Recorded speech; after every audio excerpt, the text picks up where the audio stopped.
My name is Rory, also known as Apache 85. I'm part of the development team for Command Modern Air Naval Operations. I made the Silencers DLC. I also look after the database and do a couple of other odd jobs for the team. This morning I'm going to be playing Kuril Sunrise, which is a new live scenario by Coiler. This will be the first time I've played it through. I had a quick look at it before, but I actually haven't played through the whole scenario. So this is my first stream as well. So first of all, I'm a little bit nervous. Secondly, if you're having trouble hearing me or anything like that, just let me know in the chat and I'll see what I can do to sort that out. Okay, so we'll start. I'll just read through the description quickly. So the populist wave that has swept through across the world has reached Japan. With a jittery economy and scandals in the previous government on the mind of the public, the government that emerges following a set of snap elections is more nationalist and populist than ever. The new Prime Minister has set his eyes on the long-disputed Kuril Islands, repeatedly claiming them for Tokyo in numerous speeches. The JGSDF has traditionally been concentrated in Hokkaido already, but all airborne and amphibious units have moved there ostensibly for exercises. The Russians, familiar with that excuse to concentrate forces, have become more suspicious than ever. Not helping the situation is raucous demonstrators on both sides sailing towards either the Kurils or Hokkaido in small boats. Several have been killed and dozens more detained. The Russians have been slipping troops in, but an improvised convoy has been readied at Petropavlovsk-Kamchatsky to carry much heavier forces to Kunashio and Nidarov. Should it reach the island safely, the Japanese goal of taking them without excessive casualties will be impossible. On the other hand, if it's sunk, the Kurils are Japan's for the taking. The stakes are thus extremely high. Due to the previously anti-invasion nature of the JSDF and the traditional Soviet-Russian defensive doctrine at sea, both sides have an impressive array of sea denial weapons. The question is which will prove superior.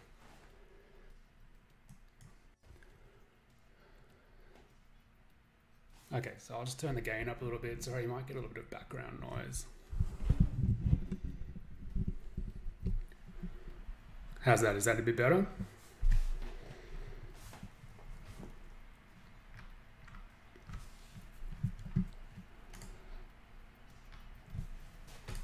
All right. Excellent. Fantastic.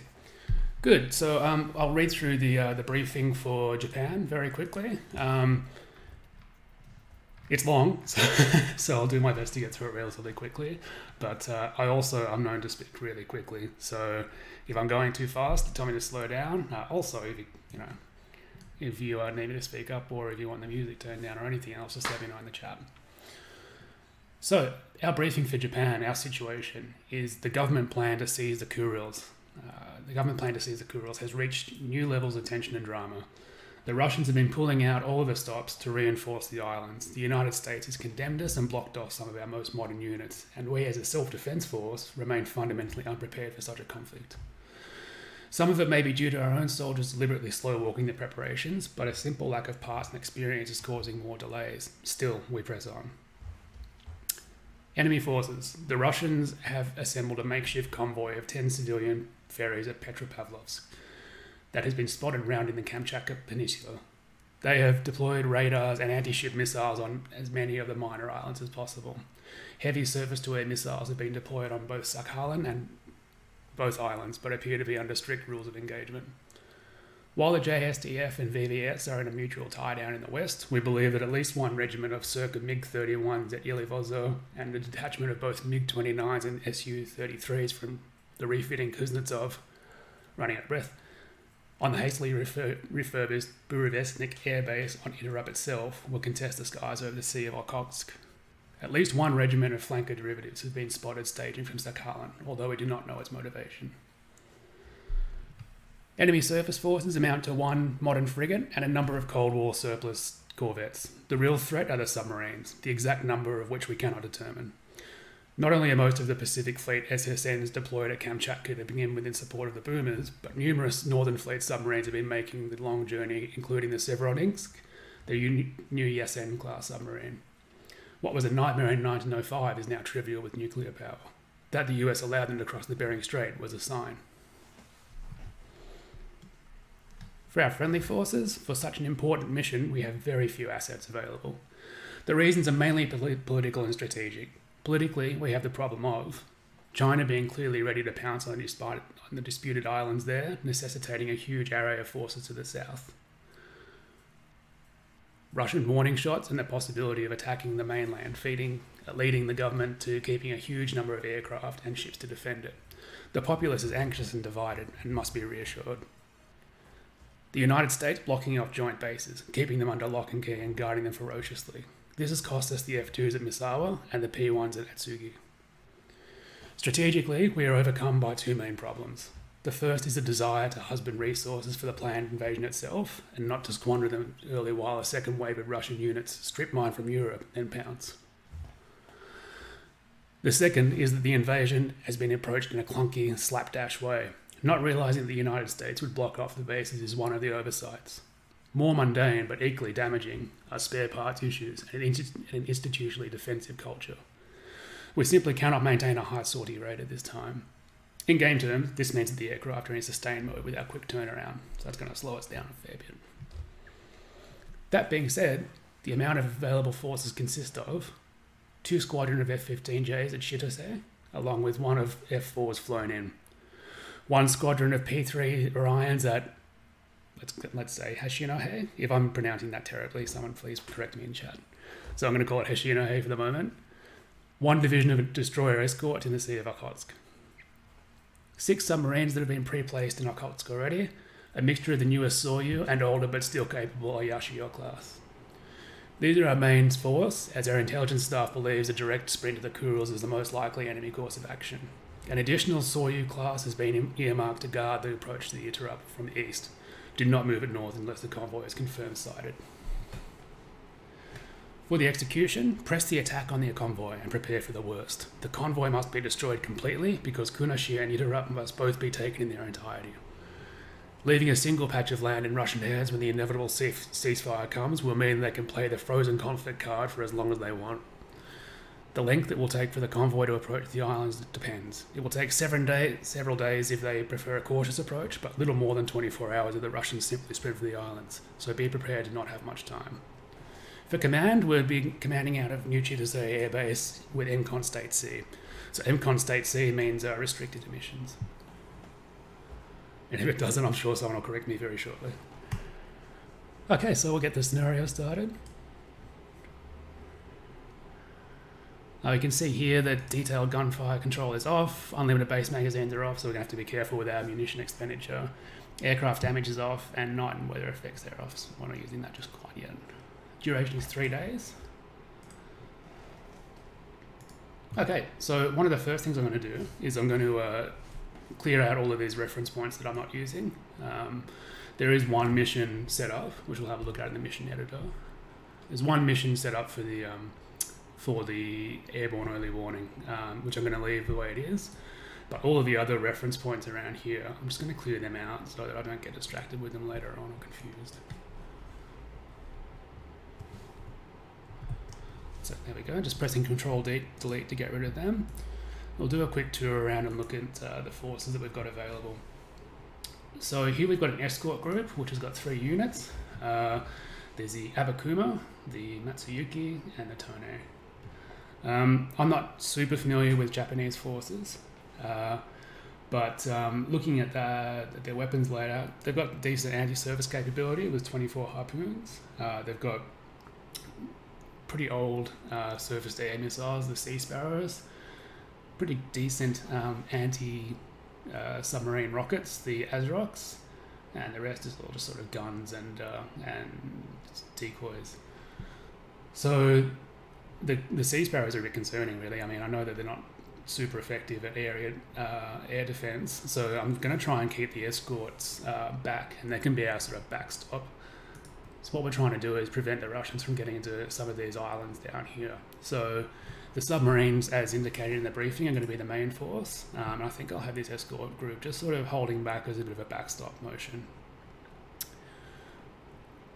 On the air side of things, we've got Hashinohe Air Base, which has got P3C Orions, which are fantastic anti-submarine warfare platforms, as well as E-767 Sentinels, which are quite good airborne early warning aircraft. The P-3C Orions, that if there is such a big Russian air threat, I'm going to hold them back for quite a while until I can establish at least local air superiority. However, they also have a pretty good electronic intelligence, or ELINT suite is what I'm trying to say there, which means that they don't have to necessarily get too close to pick up electromagnetic emissions from the other side and give us some pretty valuable information. So I might use them in a bit of a scouting role early on.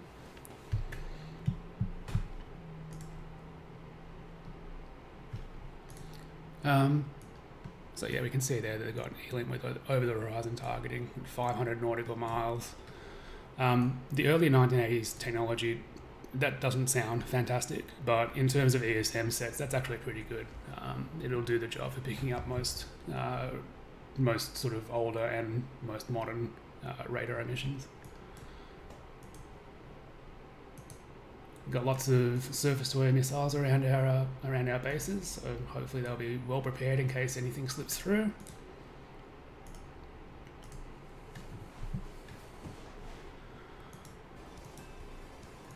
So we've got F4EJ Phantoms,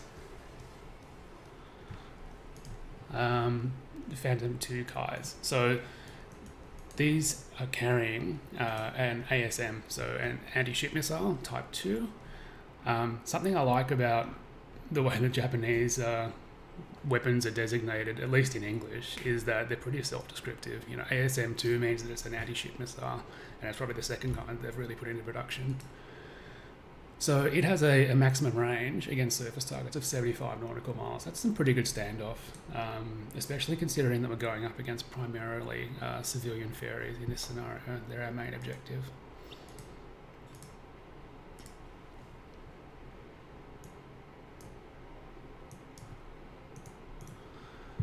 And now probably going to be our star players, at least in the early half of the scenario, is going to be the F-15J Eagles, and they're carrying AAM-4s, which are kind of like Japanese AMRAAMs, at least in my opinion.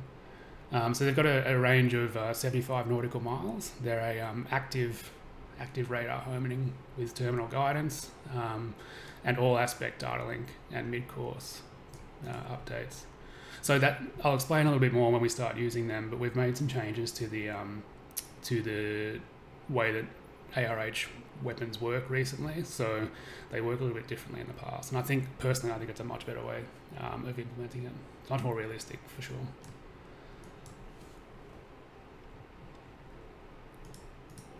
Okay, and up here we've got our submarines. So we've got Soryu class, which Australia was looking at buying, but we ended up going for the DCNS Barracuda.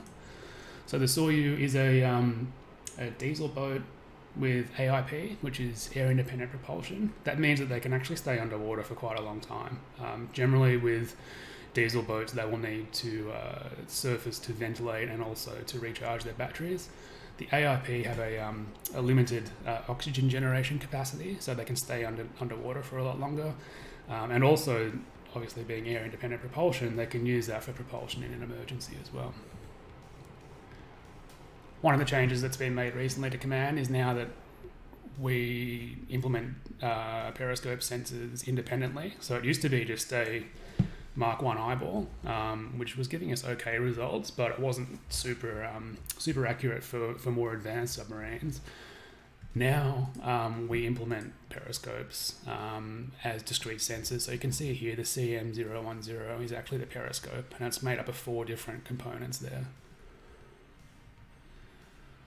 So it's got a what's called a QLR, which is a quick look round. That's actually a really cool sort of new development. When a submarine gets close to surface, the periscope pops up. The QLR does a quick scan. It only takes about 1 or 2 seconds to do a 360-degree scan, and that'll alert the submarine to any nearby threats, so particularly aircraft. So you're not sitting on at periscope depth with a ASW helicopter closing in on you. There's also LLTV and electro-optical and infrared components to that submarine periscope.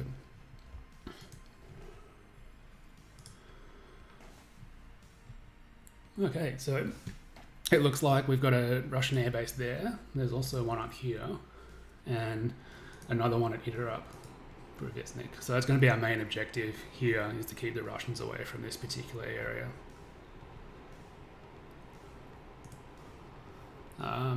Like I said before, I'm just going to set a course for this escort group.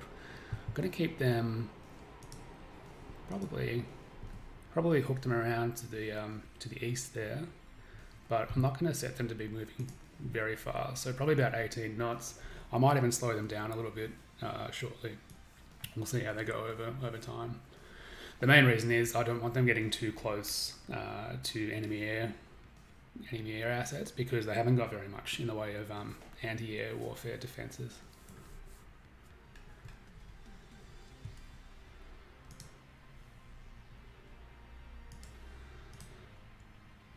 We've got heaps of submarines, which is good. Hopefully we can keep most of them alive towards the end of the scenario. I've read some after action reports from other people. I think it was D.W. Reese was saying that he had some really good successes with one of the diesel boats.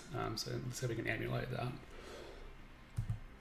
So these guys, I'm gonna send them sort of northeast and keep them at a shallow depth. So the reason I'm choosing shallow depth is that they've all got towed arrays as sonars, which I'll explain in just a moment. But the towed arrays perform most effectively looking for surface targets when they're at shallow depth. So I'll explain that in a little more detail in just a moment.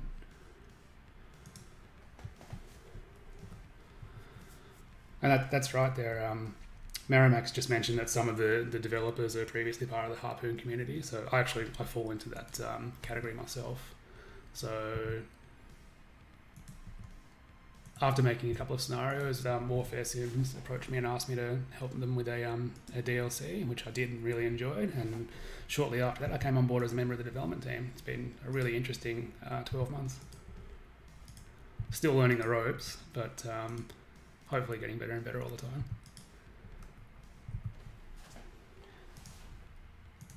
So I'm just going to quickly go through and make sure that these guys all have the right depth settings.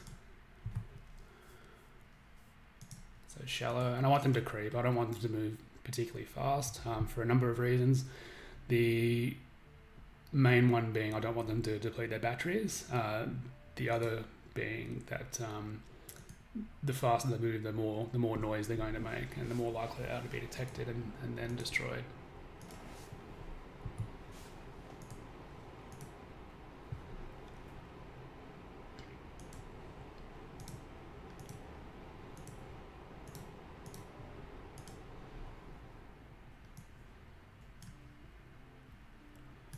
Okay, so I'm going to start time, get things moving.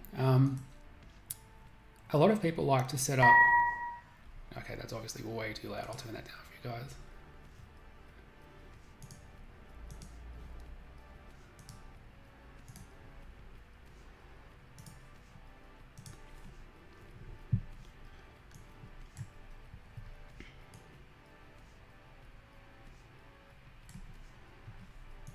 Let's give that a try at 25. Sorry about that. So as I was saying, a lot of people like to set up anti-air warfare patrols early on. If I'm facing a heavy threat to one of my air bases, I like to do that. But in a scenario like this where I've got I actually haven't got limited airframes, but they're on a 20-hour turnaround. I don't want them up in the air unless they need to be in the air. So if I detect an incoming raid, for sure I'm going to launch them and get them to prosecute that. But if I'm just sort of waiting for the enemy to do something, or I'm waiting to do something myself, I'm not going to have aircraft in the air just for the sake of it.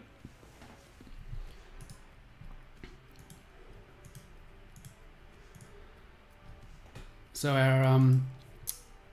our airborne early warning aircraft should be getting ready to launch very shortly.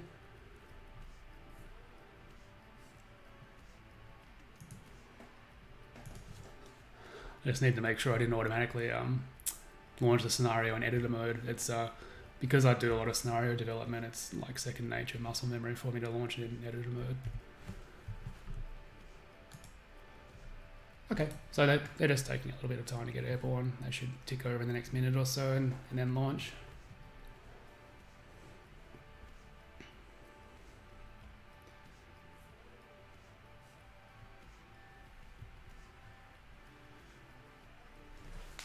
So Kuragalanos, sorry, I'm reading really small text there. That's correct. So TACView implementation is on the agenda for future implementation. That's on its way. Things are being done about that now, but I can't really say much more than that apart from the fact that it's on its way. No time frame. Certainly no time frame.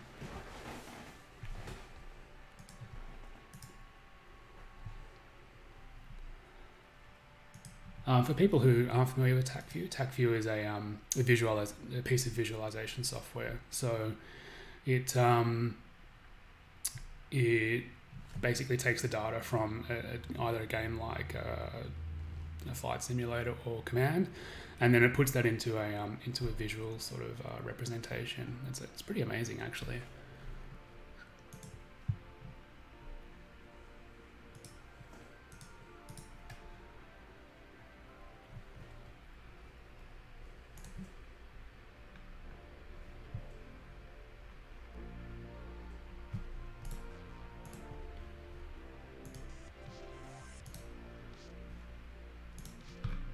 Okay, so these guys are on their way to launch. Some of you may notice in a moment that I have different sound effects to default. What I'll do is I've got a thread on the command forum. I'll put a link in there after the stream so you can download the same sound effects that I use. It's really easy to mod them yourself. All you need to do is go into the game directory and then replace the MP3 files with whatever you want your replacements to be, and just make sure they have the same file names. I'll pop a quick description on how to do that in the post that I make on the forums after this.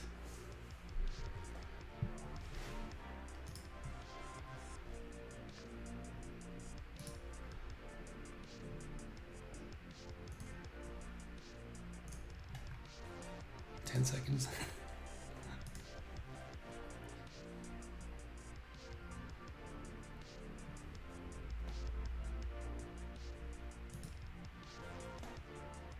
Okay, so we've got some biological contacts up here. Or no, some underwater contacts. I'm saying biological because I presume they're biological. Things that are that loud tend to not be submarines. Hopefully we're not running into other enemy submarines this early in the scenario.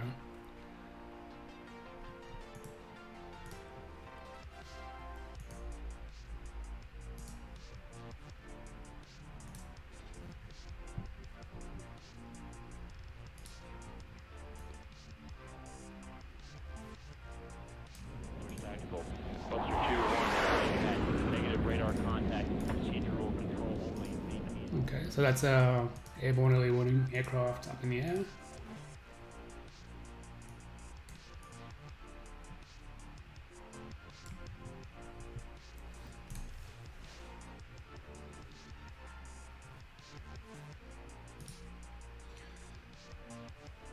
So Good Elgin has asked if it's possible to coordinate attacks having them start at different times. Yeah, it is. So I'll just show you quickly in the mission editor. You're able to use these activation and deactivation times here to coordinate your missions.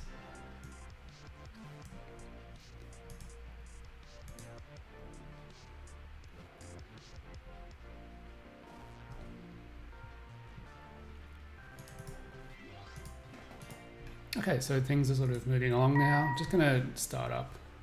Here we go, we've got some bogies popping up on our screen. So they're obviously coming out of this airbase here. I'm not gonna mark them hostile, just because I don't wanna make that assumption and then accidentally shoot down an airliner.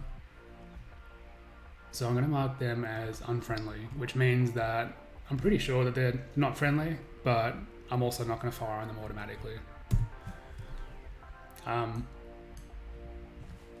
In my own playstyle, that kind of just reminds me that I know roughly where these came from. I'm pretty sure they're hostile, as opposed to a bogey that shows up and is yellow, which is unknown.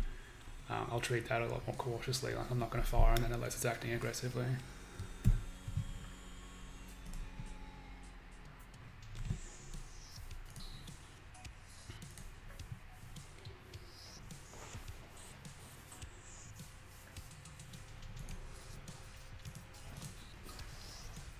So I mentioned before that I was going to explain a little bit more about the towed arrays. So a towed array is like a sonar system that tows along behind the submarine. So sort of where the cursor is now is where the towed array would extend to. The benefit of that is that the hydrophones in a towed array are much further away from the on-ship noise of the submarine. So they tend to be a lot more effective than a bow sonar, for example. They're also not sort of buffeting up against water as the bow wave of a submarine would do.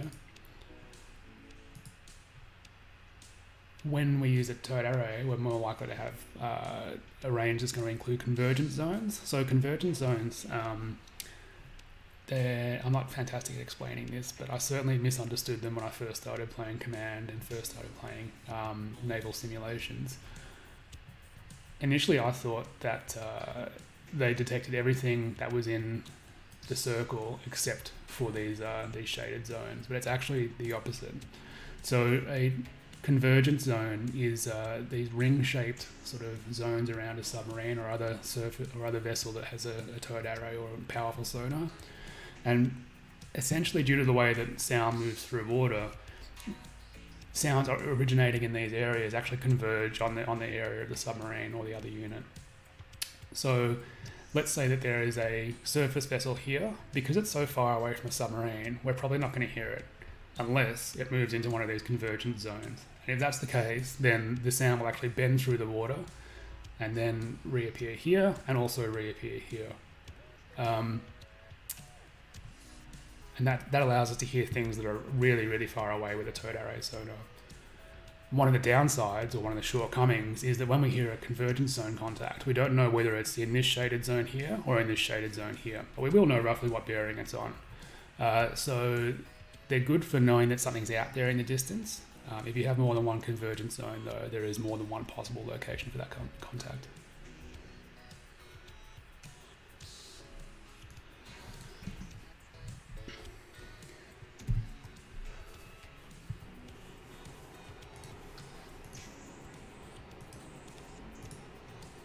Okay, so one of our goblin contacts, which is an unknown underwater contact, so goblin there, is being classified as a biological contact. So that's probably going to be a fish or a whale or maybe dolphins.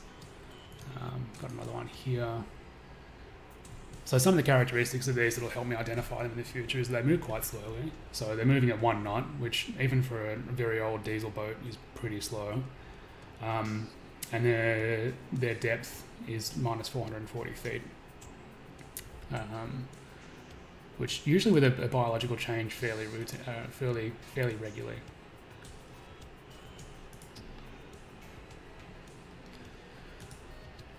Okay, so I'm just going to accelerate time a little bit now that we've got things going and we've sort of set everything up.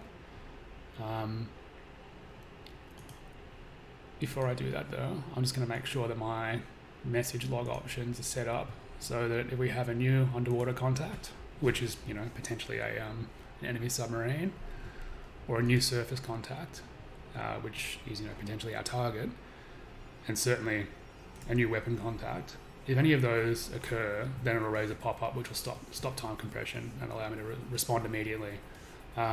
Particularly when you're playing submarine scenarios, like the silent service scenarios, this is really important because, I mean, I don't really think anyone wants to sit in front of a screen like this for 8 hours in real time and not much happen. Time compression and the pop-up mechanism allows you to sort of basically skip to the next important event. So here we go, straight away. Another goblin's been detected, and that's being detected by the Unreal. And apologies to any Japanese speakers or Russian speakers in the audience because my pronunciation of these names is going to be shocking, so I apologize in advance there. but it's been detected by UNRIA with the sensor, that one, the J/ZQQ7. TAS stands for tactical, I think it's a towed array. I can't remember exactly what it stands for. I think it's tactical something, but it's essentially a towed arrow, and it's at an estimated 49 nautical miles. These estimates, particularly with sonar, tend to be pretty wild initially, but will become more refined and more accurate as time goes on. So let's have a look there. Okay, so this is a good example of a convergence zone contact. So remember that I said that it could be either in this shaded zone here or this shaded zone here. The way that the game represents that is by having this large area of uncertainty in between the two zones. If the area of uncertainty was in here, that would indicate that it's what we call a direct path contact. So that would mean that we're actually hearing it not through a convergence zone. So it's a lot closer, and we know that it's usually within about 30 nautical miles. So the reason I say 30 nautical miles is that convergence zones tend to be at about 30 nautical miles. And in this scenario, they're actually bang on 30, 60, 90, and 120 nautical miles. You can see that information just down here.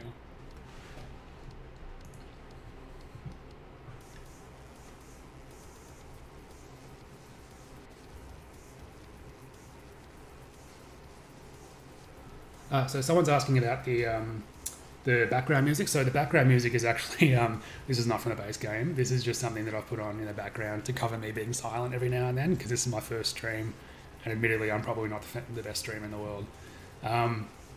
This is actually just some royalty-free stuff I got off YouTube.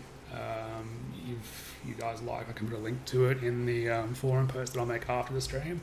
But no, this is not part of the game.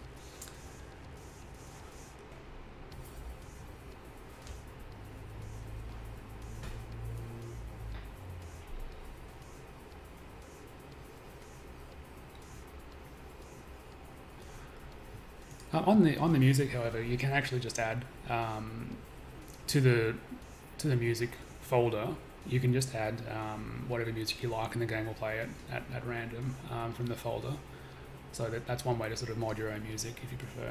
I just like to play it through like something like VLC or whatever else you might use. That way you've got a little bit more fine detail control over it. So our airborne early warning is making good progress. Because they're a big old jetliner, they're taking a while to get up to altitude. Although really, like, they only launched 6-8 minutes ago. The yellow ring here shows their surface sensor coverage, and that will grow as they gain altitude because of the curvature of the Earth, etc. The white ring that is out here is actually their air sensor coverage. That should remain pretty constant regardless of altitude. However, in real terms, they're going to be a lot more effective at altitude than they are going to be down low.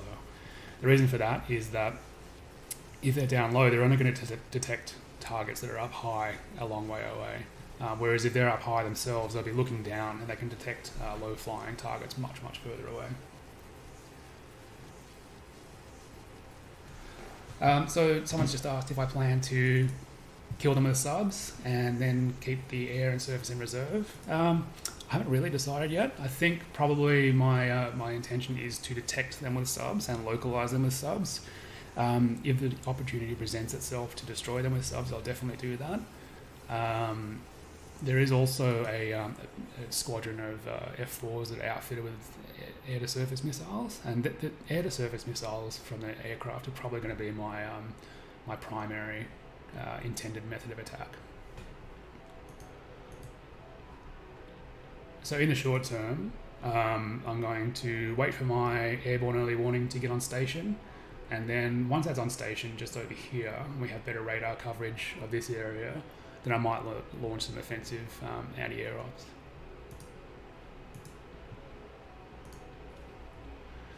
Just having a look at our escort group, we've got a SH-60K Seahawk, and that's fitted out with a long-range loadout, so it's got a drop tank for extra range and one torpedo.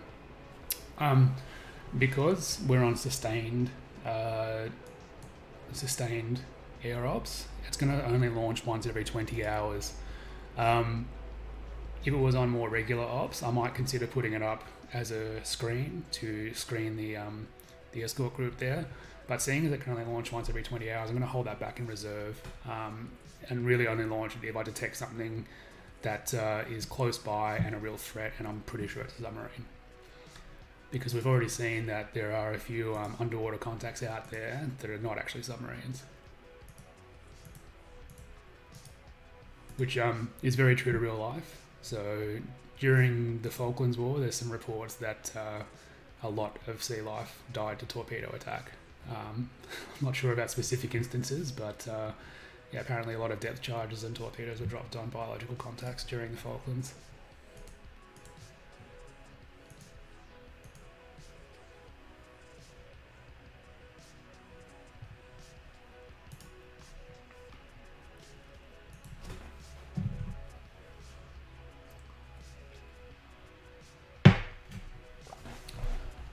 Okay, so I'm going to speed up time a little bit, move things forward. You can see that sensor ring is starting to grow now as the aircraft gains altitude.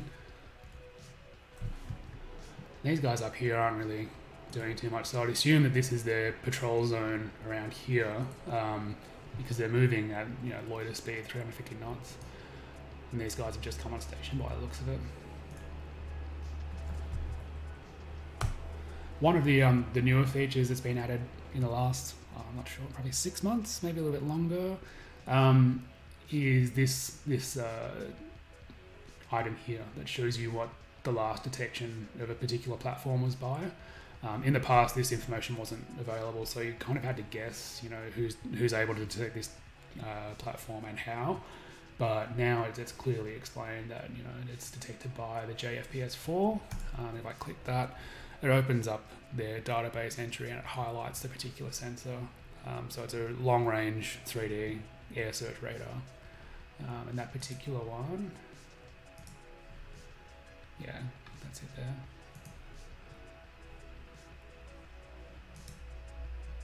Oh, I see. Okay. So another thing that I've noticed about this scenario is that all of the Japanese forces are set to cadet status. So what does that mean? That basically means that they take longer to react to things, including sensor data, including their weapons launching, also including evading incoming missiles and stuff. So we'll have a look at, I guess one of the submarines is a good one to look at.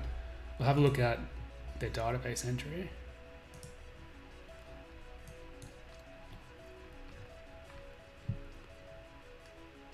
Okay, so here the OODA cycle, or the Observe, Orient, Decide and Act cycle, shows what the differences are for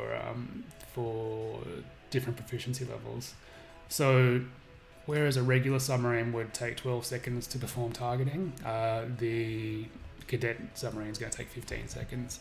3 seconds doesn't seem like all that much time until you go up against a submarine that doesn't have that 3 second penalty and they get a shot off 3 seconds later, 3 seconds earlier, all other things equal. So actually it does sort of make a pretty big difference, particularly for air warfare. Proficiency is quite a big decider in how things turn out.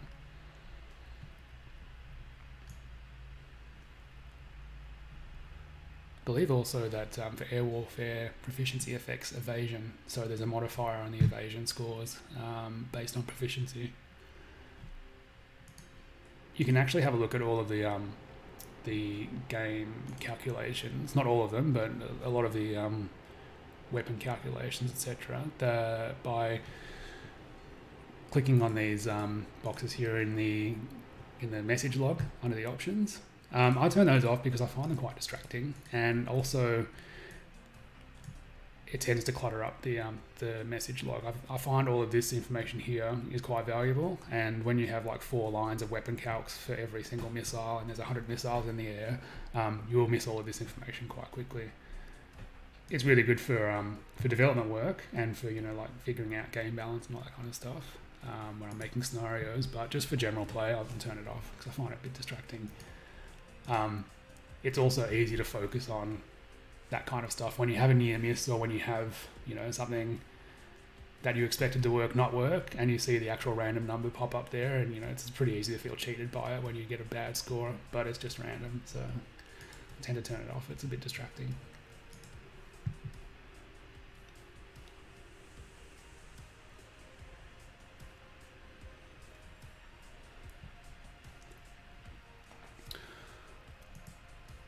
So with someone's just asking about maps and whether there's any plans for higher resolution in the future. I guess the short answer is I can't really answer that, but you can actually add in what we call overlays by using the custom overlay here. Using those, and I haven't got any ready to go for this scenario because I didn't anticipate that question, but getting a custom overlay in, you can actually get really, really fine detailed data for a small area. The reason why that's not sort of implemented on a large scale in most scenarios is that they tend to be a bit of a memory hog, because you're loading up, you know, image files sometimes that are tens or hundreds of megabytes. Those all have to be loaded into memory for them to work in the game, so that's why they're not sort of added as default in most scenarios.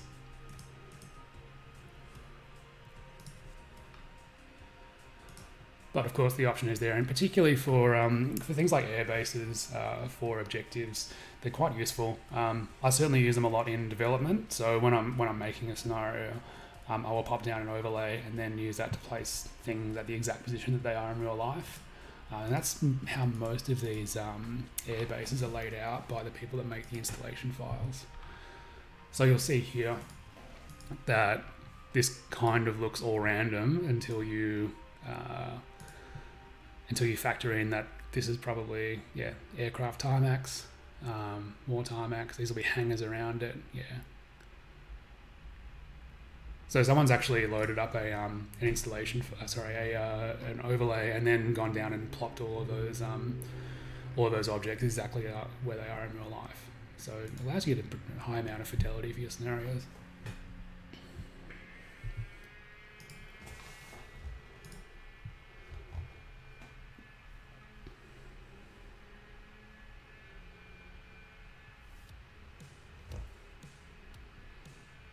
Hi Snoopsy, welcome. So apologies to everyone else that I didn't say hello to earlier. As I mentioned before, this is my first stream, so in the first 10 minutes or so, I was really just focused on making sure that I didn't accidentally turn it off and that I didn't blow your ears out with terrible sound. So I'll start being a bit more attentive to chat now. Okay, so we've got a new contact, which is a goblin. That's an unknown underwater contact. I'm not really sure what the origin of those are, but Goblin is underwater, Vampire is a unknown missile, Skunk is a surface contact, and I actually do know where that comes from. That's surface contact unknown, so Skunk. What else have we got? Bogey is unknown aircraft, and I'm sure there'll be more pop up later on. But there's all sorts of codes and code names for stuff. So that'll be this here, Goblin 499, is that right? Yep, that's right. We've got that on our turret array. And again, it's a convergence zone contact. So right now it's displaying that, like it's potentially over land. That's just more an issue of display. As I mentioned before, it's either going to be here or here.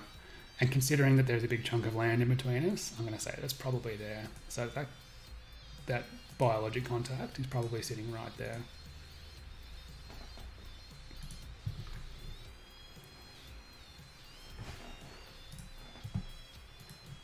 Thanks, Snoopsy. I appreciate that.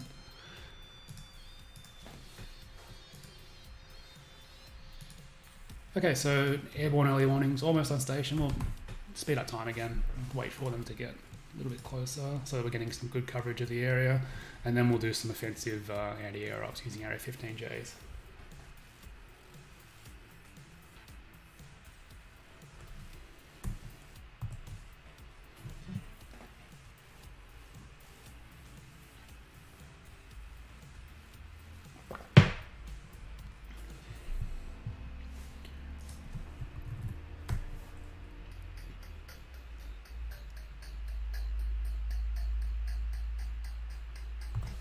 Okay, these guys up here look like they might be going home.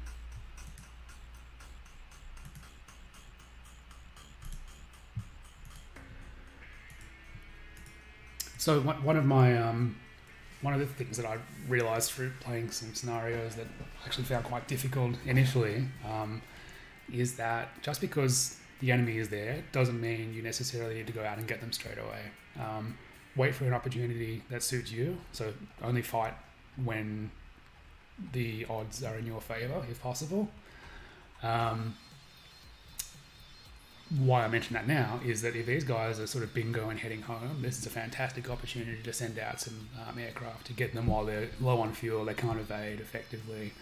And if I can make them evade enough, even if I don't hit them with missiles, they might not make it home and just run out of fuel and crash anyway. So comparing that to when they first arrive on station and they're full of fuel, they're full of missiles, they're probably pointing the right way, attacking when they're on their way home is a much better option.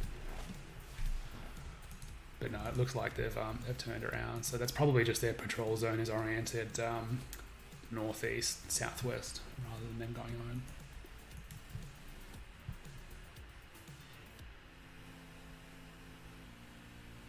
Yeah, so there are plans to do more streams in the future. So my real life job keeps me away from home a lot. I actually work on an oil and gas platform. I just come back from 5 weeks at sea.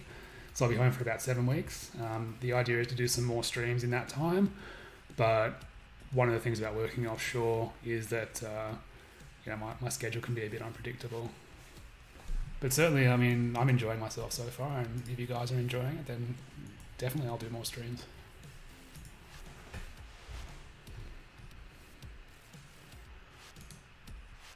Okay, so our airborne early warning is on station. Our escort group, they've actually made pretty good progress because they started out right near that, yeah, that's about right, right near that that reference point, which is actually extraneous at the moment, so I'm going to get rid of it. So you can delete reference points by pressing Control Delete. Something I always do now before I can do that is I press Control End, which deselects all reference points, and then I select the ones that I want. I've deleted the wrong reference points enough times that that's just a habit now. Same as when I'm making a scenario, I'm really careful about clicking Save As rather than Save, because the amount of times that I've lost work by clicking Save and saving over something I've been working on is it's enough that I'm not going to do it again, hopefully. Which expansion? So I did the Silent Service, which was all based on submarines.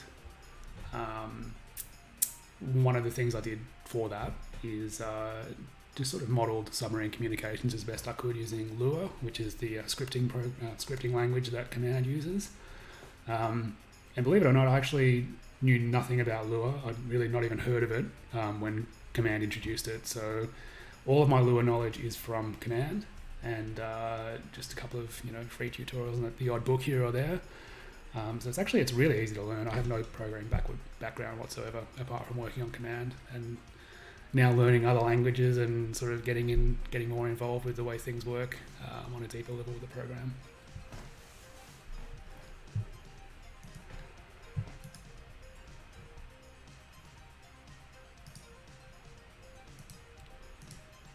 Okay. So this is, I'm going to put up a couple of flights of aircraft. So we've got a lot available actually, 30 out of 40. People often ask why there are often aircraft included that are on maintenance and unavailable.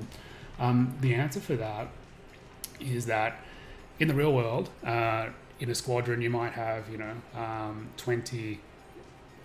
Let's use this as an example. You might have 40 aircraft.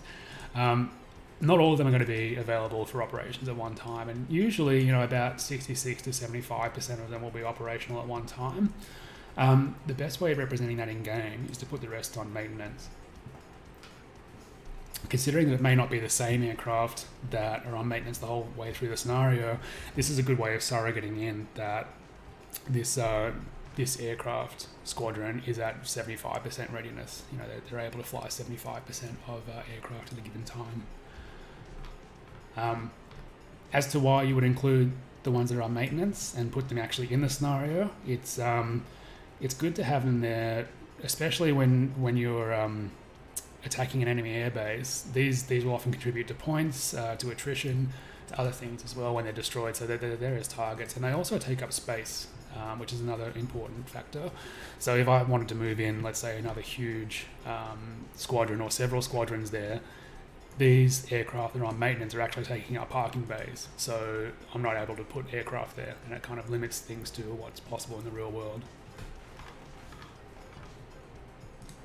Okay, so these guys are all going to stay on the ground for the moment until I find a good solid track on where the target is. I might put up some F-15s shortly, but I'm going to wait for a good reason to do that, to be honest. What I will do though is I'm going to send out some of those P3s and do some electronic intelligence gathering.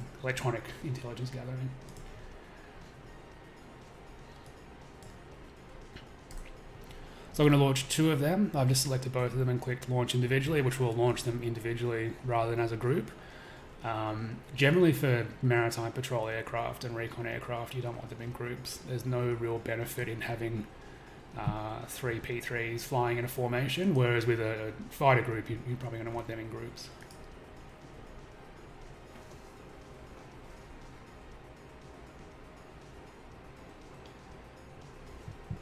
So Pawson has asked whether the planes in maintenance get detected by the enemy and they can be targeted. They do. So if you fly, I won't be able to do it on this scenario, I don't think, but if you fly a surveillance aircraft or some other sort of platform over a airfield, then let's just zoom in a little bit so I can explain this better.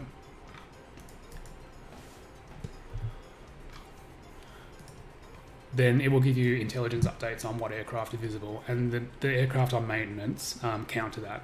So here I can obviously see everything because they're my units, but I can see here that each of these facilities that have a little icon down in the bottom right corner has an aircraft assigned to it. This one in particular is a good example because this one's on maintenance. Now, if this was the enemy flying over and they were able to see inside the hangar, which actually is implemented with slant angles and also with ground units, then they'll be able to see that aircraft is there, but they won't necessarily be able to see the loadout. In fact, they won't be able to see the loadout. So they won't know that it's on maintenance, they will just see that there's an aircraft there, and that makes it a valid target for them. Which also means that you might spare one of your ones that's actually in service.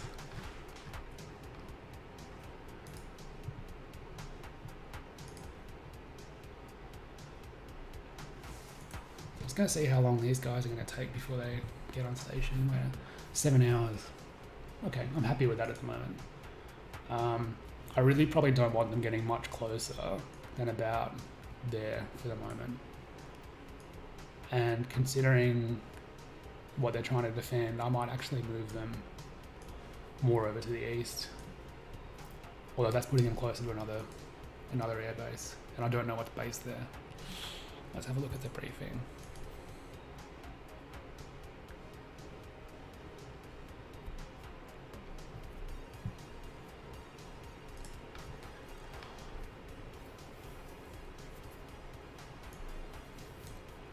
So what's that? Interrupt.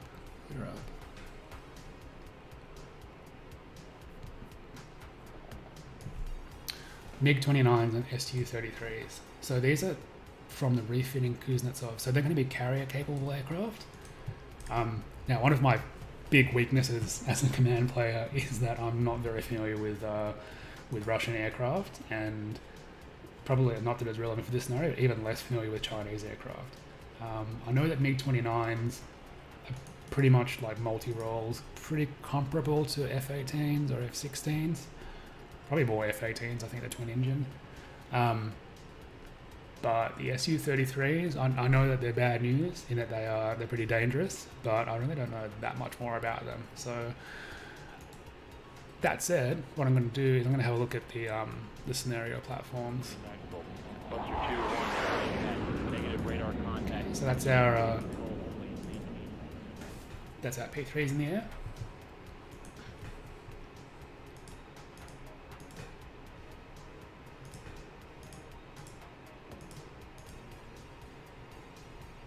So just one P3, yeah, okay. So I'm going to send that P3 out towards the northeast, a fair way away from any of the islands. Let's see if we can find out. Okay, so we've got non-friendly range symbols. Oh, okay, so I'm pretty sure they've got radar somewhere, but as far as I can tell from the available sensor data, none of them are radiating. I reckon that's going to change once we get these P3s a little bit closer.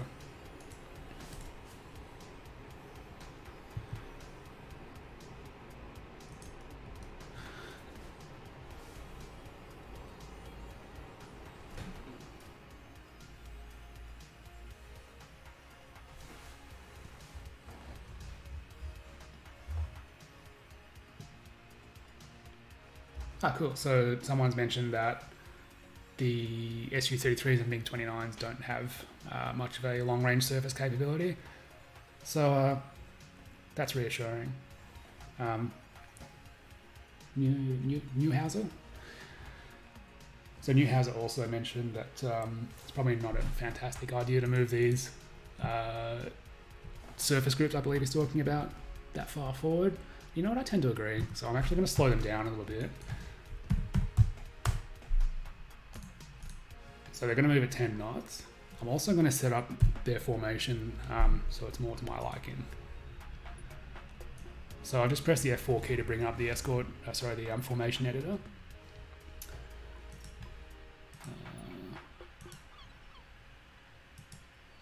So I'm going to put, first of all, I'll have a look at the platform entries in the database and see what their sensors are like. Okay, so he's got a fairly decent looking towed arrow, and that's the Abakuma. Okay, so they're both Abakuma. The Hatsuyuki has got a less effective or less long-ranged towed arrow, but what looks like a better hull sonar.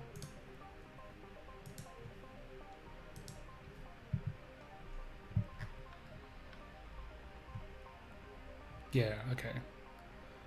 So the Abakuma has a 70 nautical mile towed array sonar system and a 5 nautical mile active passive search and track hull sonar. Whereas the Hatsuyuki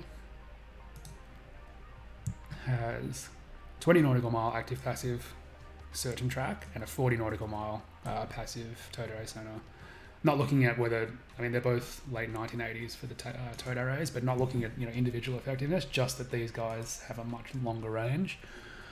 What I'm going to do is I'm going to put them on station a fair way out from the center of the formation. So I'm actually going to put them at the first convergence zone, which we know from earlier is at 30 nautical miles. Here it's saying no convergence zones because I'm probably hovering over the shore.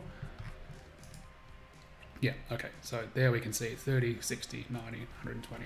So I'm going to put these guys at the first convergence zone, one to the left or port of the intended track, and one to the starboard side of the intended track. Yeah, wrong button, wrong key.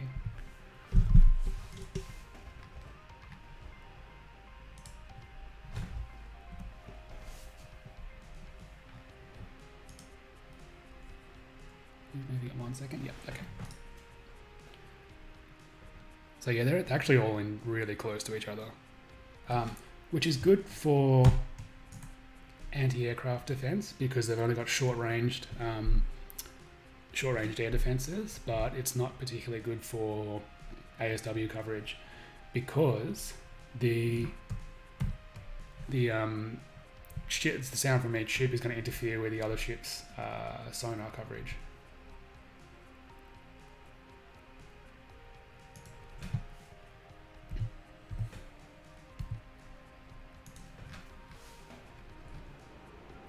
So I'm going to set them on a relative bearing. That one's going to go there.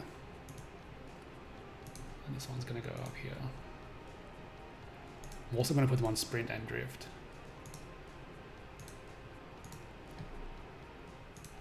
Sprint and drift means that they're going to rush ahead at flank speed, so I don't know, probably 25, 30 knots, and then cut down to creep speed, which will be about 5 knots.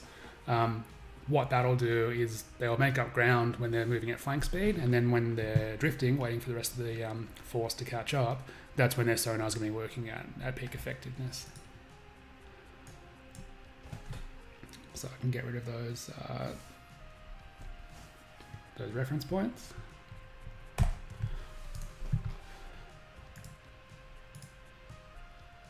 Okay, so now that's done. I'm gonna have a quick look at these scenario platforms. I actually didn't really know that this existed, this feature here, the browse scenario platforms, until probably about, I don't know, 3 or 4 months ago. And what it does is essentially it gives you a rundown, or sorry, a list of all of the platforms on each side. I've heard people say that, you know, this feels like cheating. I know from my own experience that on every warship, there is going to be a copy of at least Jane's fighting ships, if not, you know, much more detailed information. Also, they're going to collect intelligence and make threat packs before they go anywhere. So having this kind of information is certainly not beyond the realms of reality. Okay, someone's just asked about, Don Tiramisu's just asked about convergence zones. So I'll come back to convergence zones in a minute, and I'll do a little bit more of a recap on them.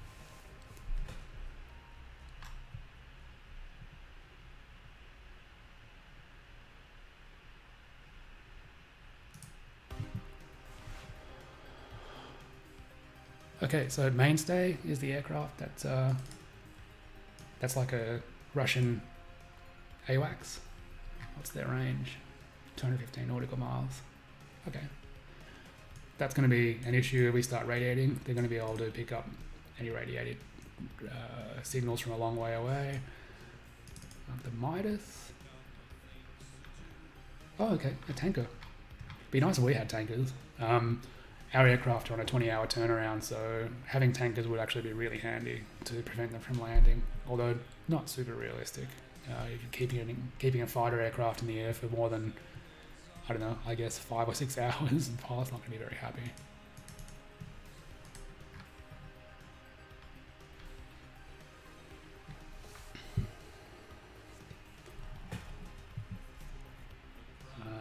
Okay, so the Helix A is going to be their ASW helicopter. Hopefully we don't run into that, because that's probably going to be operating off one of their surface units, and probably only going to be launched in response to them detecting one of our submarines. So I'm really hoping not to see that. It's got a magnetic anomaly detector, or MAD, and MAD as a submarine sensor, it's pretty good. When I say it's pretty good in game terms, because it allows an aircraft to really closely localize a submarine contact, which then allows for weapons to be launched. And generally, because of the short range of a MAD sensor, as soon as it picks up a ASW contact, and that pretty much verifies that it's made of metal, which pretty much verifies that it's going to be a submarine, then you're almost instantly within weapons parameters to drop a weapon on that contact. The false contacts in the game do actually appear on MAD as well, but not a lot of people use false contacts in their scenarios. I try to add them randomly in mine, but I've found that they're on the less common side in most community scenarios. Dipping sonar, yeah, I mean, dipping sonar is something to be aware of, but it's early 1970s technology. I'm guessing it's probably not going to be super effective. It operates in the high frequency band, which for a passive sonar is not a fantastic thing. However, active sonar is probably going to be the most effective for that, and high frequency active sonar is more of a concern in that it has a short range, which is 3 nautical miles, but it also provides quite high definition within that short range.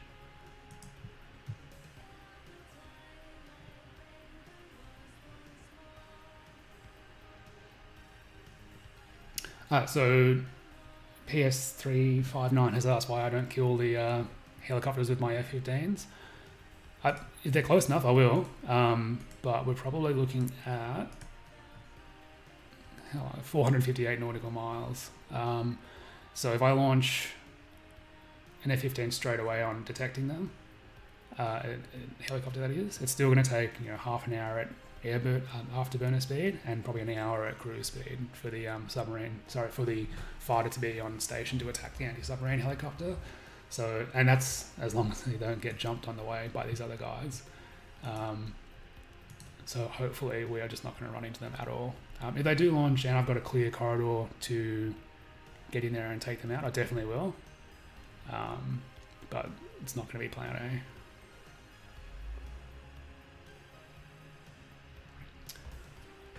Yeah, convergence zones are just for sonar. There are some effects that are similar in radar and electromagnetic radiation, but that's not what we're talking about here. They're different altogether. So convergence zones in game and convergence zones with sonar are just based on sound waves and just operate underwater. Okay, so back to looking through the Russian aircraft. That's a nice looking fighter. It actually looks quite similar to the F-18, at least to my eyes. So the agility here is 4.9. That's the same as an F-16. I think it might be the same as an F-18. The agility was previously referred to as generation. That caused a lot of problems.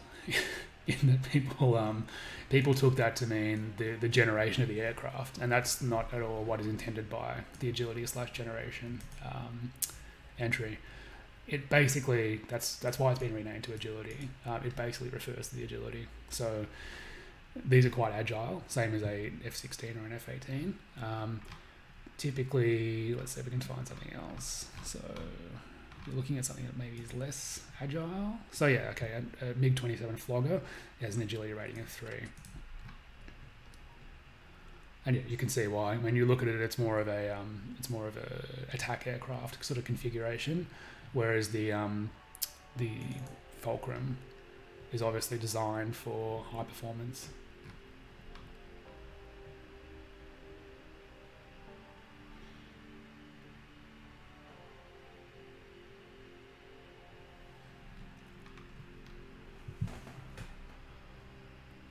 Okay, so just looking at their weapons. What we got? Surface ships. What's the range? 6.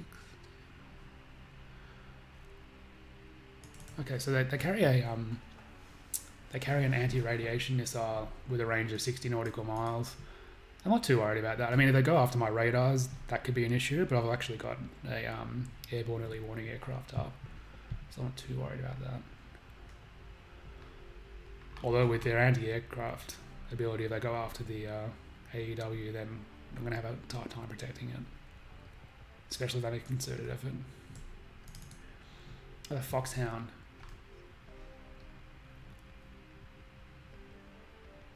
Yeah, that's... the Fulcrum's quite a good looking aircraft.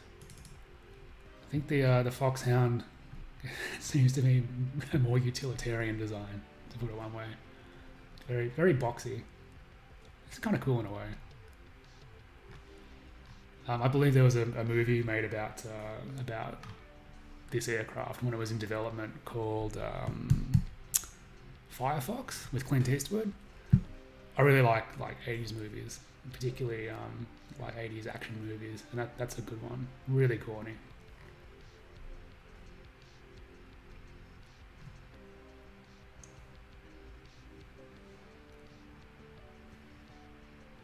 Oh yeah, so PS359 just mentioned that the MiG-31 is a refitted MiG-25, which is a early bomber interceptor. So yeah, from memory, they are really fast. Yeah, so 1350 knots, which is Mach 2.35. So that is really fast for their afterburner speed.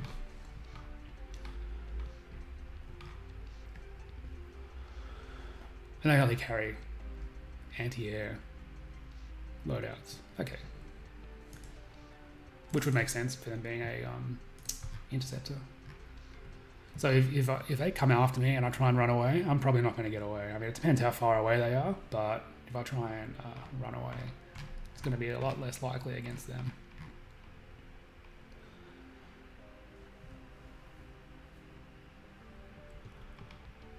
So the flanker B has, okay, catch, what's that?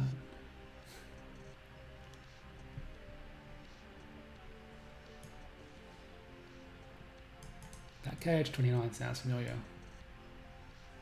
Oh, that's their loadout, that's why I can't see it.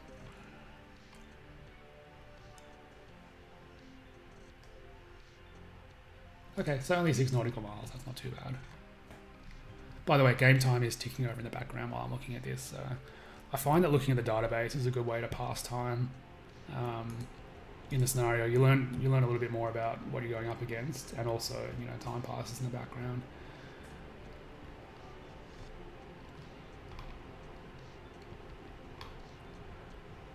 So flanker T carries bombs. I'm not too worried about that. Something that I found really effective against aircraft carrying bombs in just my own playing of scenarios is CWIS. So the Phalanx, the AK-630, I believe it is, other close-in weapon systems do a really good job protecting vessels from aircraft dropping ion bombs. I don't think any of those accounted for kills during the Falklands. Might have been slightly before their time, or slightly before they were implemented on English vessels. But they are really effective in command at defending against close-in aircraft. Okay, and the Bear F, so I'm saying before that this is a bit of a threat to us, and I'm probably going to say that that is because of the radar, if that's the case. Yeah, the wet eye, 180 nautical miles, and also the ELINT.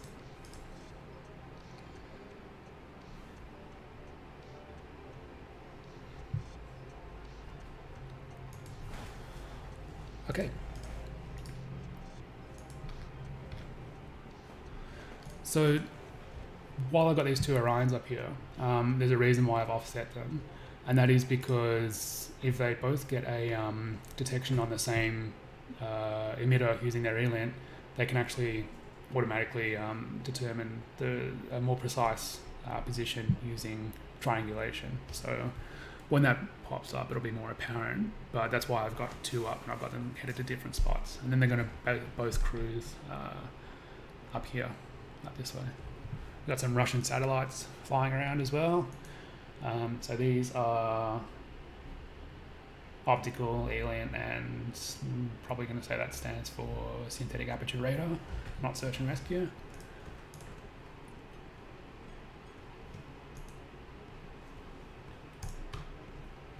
So given that the Russians have satellites up, they are probably going to know where this escort group is regardless. So, you know, if we just thinking about whether it's worth leaving their sensors off. I'll leave their sensors off for the moment, but considering that the Russians have satellites up that are going to be able to detect these ships anyway, I'm probably going to be a little bit less cautious with my emissions control than I would be normally. Normally I'm pretty strict about, like, radars don't go on unless there's missiles incoming, but given the fact that they already know where we are, I might turn them on later on if it seems more useful.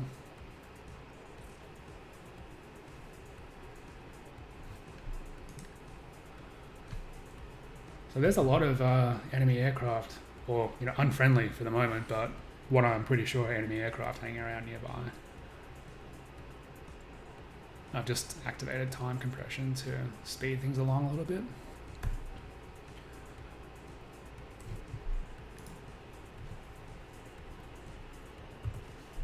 Okay, so I've just noticed that I've got a lot of aircraft closing in at a high rate of speed. So I'm going to put up some interceptors.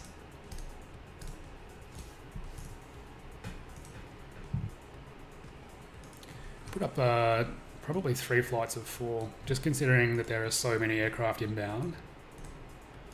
That's probably I've got 30, so that's nearly half of my aircraft complement going up in one go. But if I lose that airborne early warning aircraft, it's probably going to be a lot of points. Probably 12 odd people are going to die, and it's also the big loss of capability, especially considering that we're on 20-hour turnaround. At the moment, I think we can just sustain basically a 24/7 coverage with 20-hour turnaround. But if we lose one, then there's going to be big gaps in our AEW coverage. So I'm going to unassign them from their mission. Actually, I'm going to pause very quickly.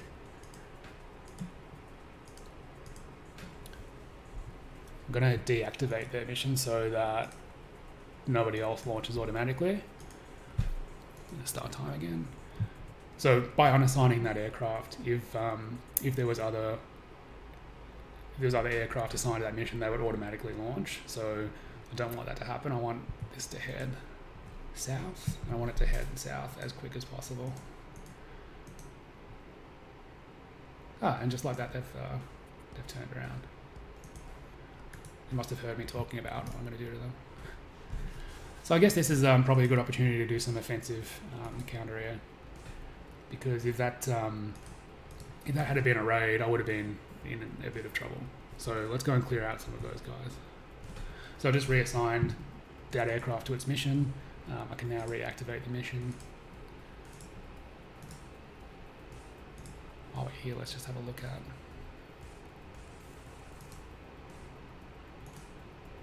Yeah, 1/3 rule. Actually, I'm going to turn the 1/3 rule off and just put 1 units of each class. Probably not going to make a difference, but I just prefer to run it with 1 units of each class.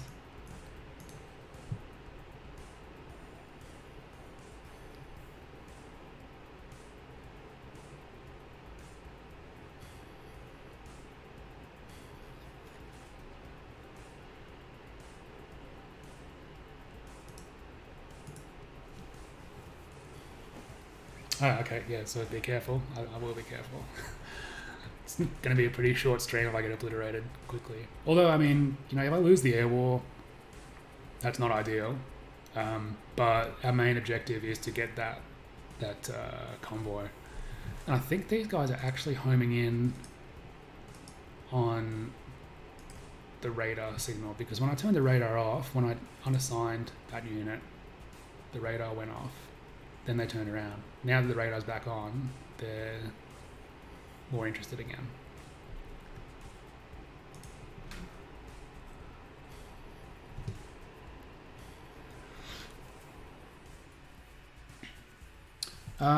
PS350 just asked whether there's some neutral Chinese units in the scenario. I'm not sure. Yeah, I straight up don't know. I wouldn't be surprised if there are some civilian shipping around here, whether they be Chinese or otherwise, that may report on our position, but I don't know that for sure. I actually intentionally didn't look too deeply into this scenario before playing, because I didn't want to come in and play something that I knew, like, for example, knew all the events and knew the order of battle on both sides. So this is me basically playing it properly for the first time.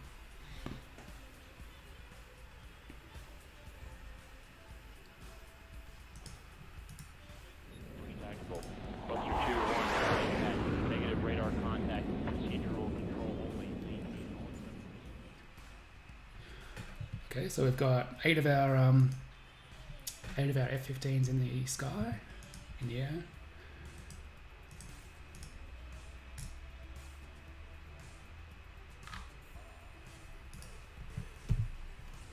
Let's call it, I don't know, what are we going to call the flight? Let's call it Raptor 1.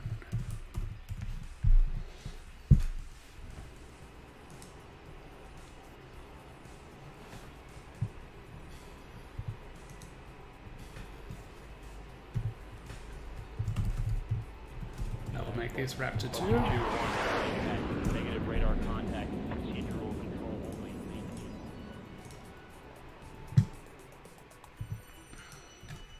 And that's going to make this Raptor 3.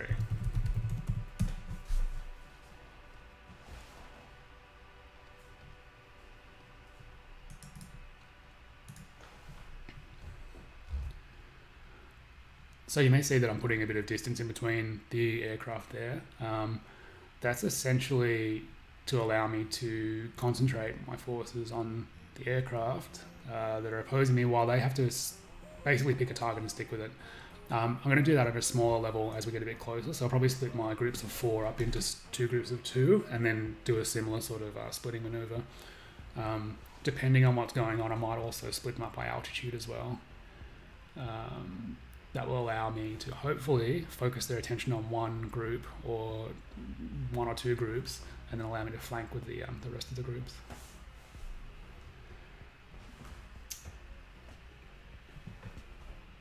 So Fernie 2 just asked if there's any plans to simulate combat search and rescue and other kinds of rescue operations. Look, from the actual game engine point of view, I'm not sure whether there's any plans to do that in the short term. However, all of my new scenarios that I'm putting out for the community in the next couple of months, and I'm working on one right now, it should be ready in the next 2 weeks, will have search and rescue functionality built into them. There's a couple of tutorials on how to do that as well that are available on the command forum. So while it's not an intrinsic part of the game engine, it certainly is possible to simulate combat search and rescue operations. Maybe that's something I could go through on the next stream and maybe do a bit of a tutorial on scenario design.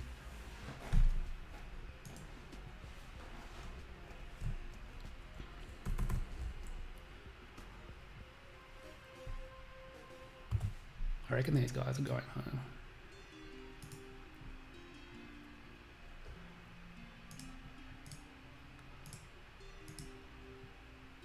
Yeah, they are. They're going home. So they're still a long way away, unfortunately. They are 332 nautical miles away. If I go to Afterburner, I will get there in about 20 minutes, by which time they're going to be, I don't know, like there, so still out of range. Probably not worth going to Afterburner. The issue with going to Afterburner is that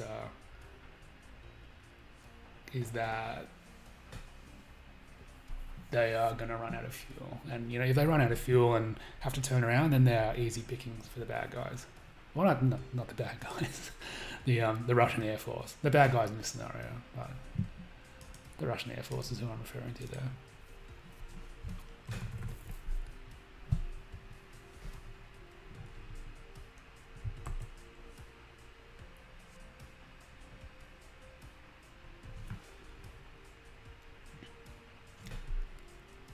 So the Don Tiramisu's just asked whether the aircraft do particular maneuvers. The evasion logic is standardized, so they will all perform a similar evasion technique, which is what real fighter pilots use, in that they will dive, they will lose altitude, and they will turn beam on to the incoming missile.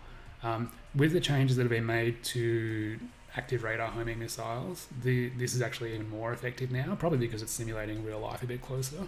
We're probably going to get to see some of that very shortly. So it seems like these bogies are interested in us now. If we're lucky, they might run out of fuel just like their mates, and then they'll be easy pickings for us as they head home. Oh, hey Moose. So I'm the special guest, obviously. My name's Rory. I'm also known as Apache 85. So I think we've spoken a few times on Discord.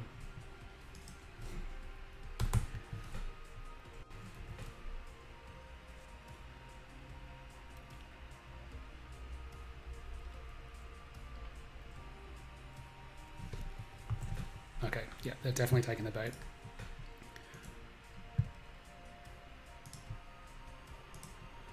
So it looks like they're on an intercept course with our southernmost group, which is Raptor 3.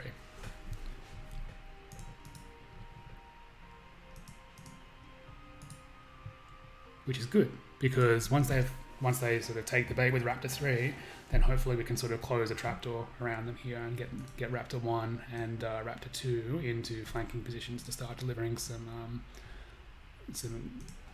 high probability of kill shots.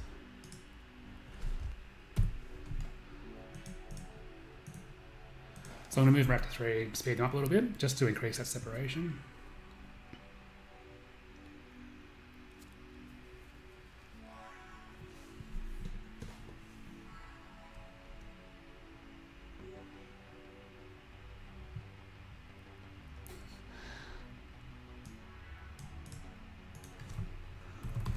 Just speed things up a little bit. So yeah, this always happens. I get multiple things going on at once. You know, it's the typical thing of you know, war is 99% boredom and 1% sheer terror. Not at quite the sheer terror stage yet, but I found that often I'll be waiting for something to happen. You know, like, okay, I'm just waiting for aircraft to take the bait or whatever, and then all of a sudden everything starts happening at once. I think this is probably just going to be a biological contact, but you know, we are aware that pretty much the entire Russian submarine fleet for the Pacific Fleet is operating in the Sea of Okhotsk. So there is a good chance that, you know, we're going to start running into underwater contacts that are not biologicals fairly shortly.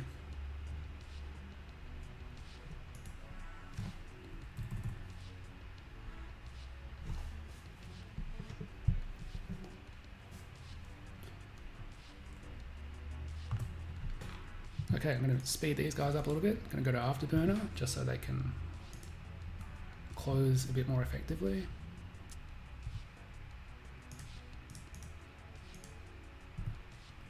I'll leave these guys here, Raptor 2 at cruise speed. Yeah, that's my work. 7 days in October. That's my shame in that it's unfinished, and I've been meaning to finish it for a long time. Just keep getting new projects and more things to develop and more things to do, and it keeps, you know, getting further and further on the back burner. Unfortunately, there's no plans in the short term to finish that off, but one day I would really like to actually get that scenario into a finished state. Okay, this is perfect. These guys are headed home, so I'm pretty sure these guys have just run out of fuel. Just considering that they're, you know, been fluctuating between military speed and afterburner for a little bit, going after that airborne early warning aircraft, I think this is going to be a golden opportunity to snag them before they get home. So I'm going to send all of my aircraft to afterburner. I can see here that they're going to get to their destination in about 10 minutes, and that they've got, at the current fuel burn rate, they've got 25 minutes worth of fuel. So they should have just over 50% left of fuel by the time they get to where they're going. And those times are until bingo. So bingo is when they need to turn around because they've got just enough fuel to get home with a bit of fudge factor for reserve. Yeah, this is going to go really well. I'm not going to jinx myself. This hopefully should go really well. But this is looking pretty good. This is exactly what I was talking about before, where I was going to wait for an opportunity to get these guys when they were vulnerable, and this might be it. There's also less of them around now, so much better to kill 4 bogeys and not lose any aircraft than kill 12 bogeys and lose, you know, 8 of my own.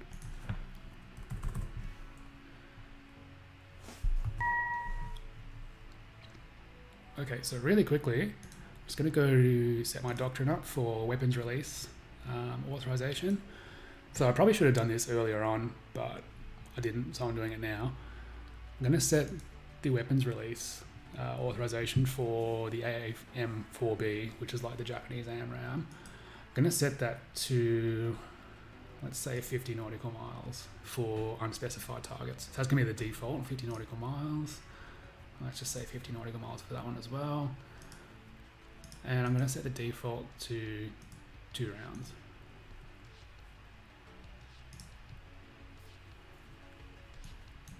So the reason for setting that to a lower range for automatic firing is that, like I was mentioning before, the aircraft that they're firing at will perform evasive maneuvers. If the missile is almost out of energy by the time it gets there, it's just going to run out of energy and self-destruct or just fall into the ocean by the time that it's trying to intercept that evading aircraft. Whereas if we allow the aircraft to be a little bit closer before we fire, we reserve some of that energy to go after an evading aircraft.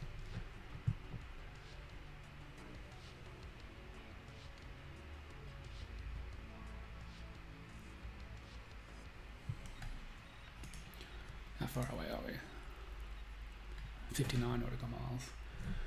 So at the moment we don't know what these aircraft are. I think that might change when we turn our radars on though. They've got non-cooperative target recognition mode, NCTR mode. So that will allow us often to get a positive identification on an aircraft just by having our radars on.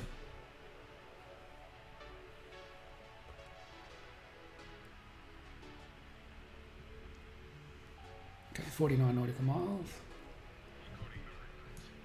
So I'm going to use a manual allocation just to highlight something here. So manual allocation. Now this is new. So we're playing 998.15, which is the most recent update. Previous to 998.14, missiles were basically allowed to fire as long as they were active radar homing with sensor data that might not be from the actual firing unit. It basically assumed that all aircraft had CEC or cooperative engagement capability. Now, that is just restricted to units that have cooperative engagement capability, and any other aircraft actually needs to obtain a high quality track itself before firing, which is much, much more realistic. In terms of accuracy, there will also be issues if I fire a missile and then have to turn away and don't maintain a radar track on that aircraft, then my missile is going to be far less accurate and tends to overshoot, which mirrors reality a lot closer than the previous implementation. So at the moment that's saying can't fire, so we'll just turn on the radar in a moment and turn the radar on. Okay, so our radars have gone active.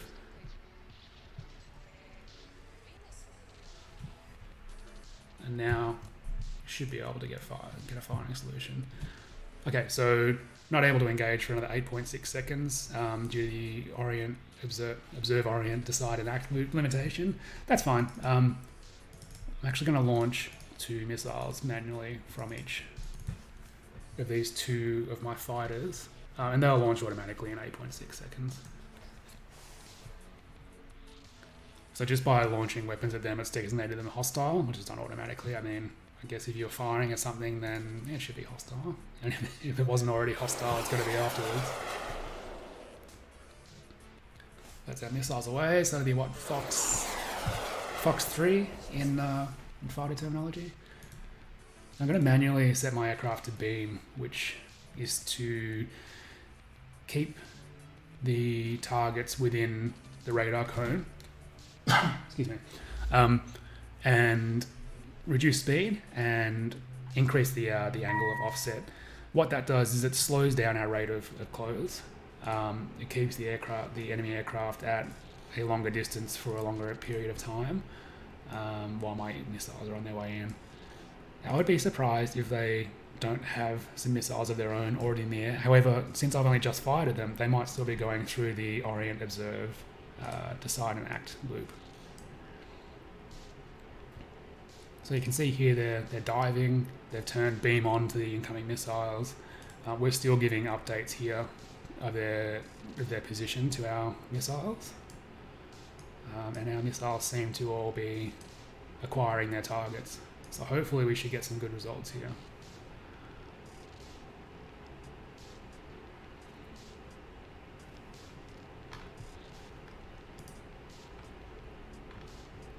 There we go, that's 1 down, 2 down.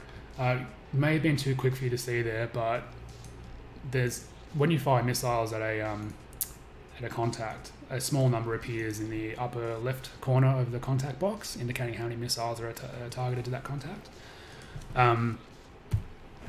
As the first aircraft was destroyed there, the remaining missiles actually locked on to the nearest other aircraft, so they will actually retarget to other aircraft. DM61 just asked, how can you see whether cooperative engagement capability is available? That's going to be in the database entry for that particular weapon. So here, I'm going to look here. It'll be around here somewhere. It'll be either guidance type, or it might be under properties. So they're the 2 places that I would look. I mean, it's hard to show you here because this particular missile doesn't have that property, but those are the 2 places that I would look to find that information.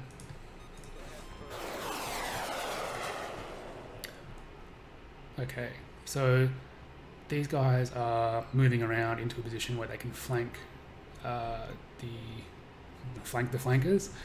So what I'm going to do is I'm going to let them continue on this course here, and then probably hook them around. If we get lucky and these guys evade to their left, which is over this way, then I'll already be in a position for a rear shot. I'm going to change altitude to 12,000 feet. I'm going to slow down to cruise speed. The reason I'm changing altitude to 12,000 feet is I know that these guys are going to start diving very shortly to evade. When they're at that altitude, my infrared missiles are not going to be able to snap down 36,000 feet, which is why I've chosen to do that. Okay, so they've split. Actually got one good shot there already. But I reckon my infrared missiles are going to be out of range here.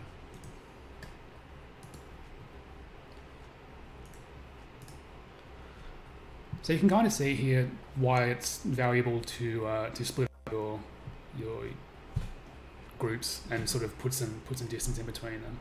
While this group here is able to start firing long-range anti-air missiles, the other two are able to close in and move into an advantageous position for a dogfight if the long-range AIMs miss.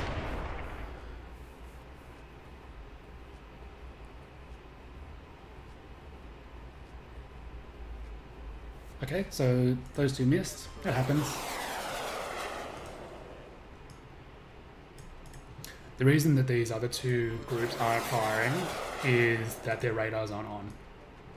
So at the moment, they don't have that high quality weapons grade track that's required for a AM4 launch. And that's my intention here. I don't want them to be launching AM4s. I want them to be sort of the flanking group, waiting in the wings, essentially. I'm just going to slow Raptor 3 down to cruise speed. There's no need to waste fuel at afterburner.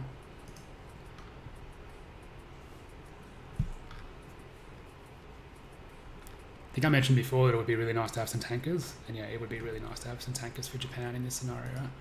But we don't, so we're going to have to make do with what we've got. And it looks at the moment like we're going to have a 4-0 score here, which is entirely what we want. You know, I'm actually going to put these guys back up to 36,000 feet. The reason I'm doing that is so that this aircraft here doesn't take a pot shot at them with an infrared missile.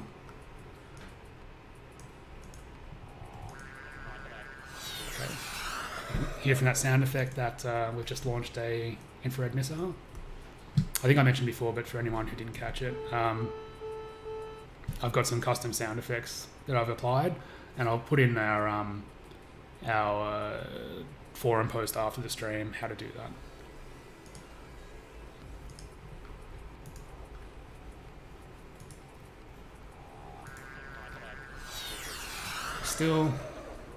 Still on our own out here. No one's launched to help these guys, which is good news for us. But I'm going to want to get out of there. Oh, okay, spoke too soon. So here we go. There's some bogies launching. We'll have a look at that in a moment. I've got other things on my mind right now.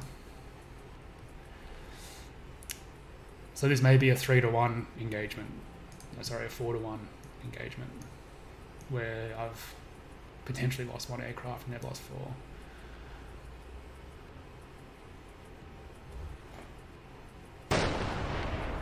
Okay, so yeah, okay, I lost one aircraft.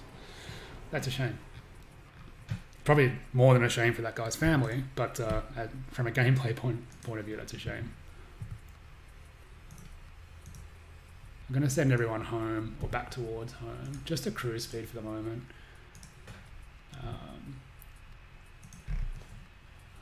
I'm not particularly interested in keeping these guys around to pursue other targets, but if someone comes out to get them and they're close by, I want them to have as much fuel as possible to react and to, you know, perform a counterattack.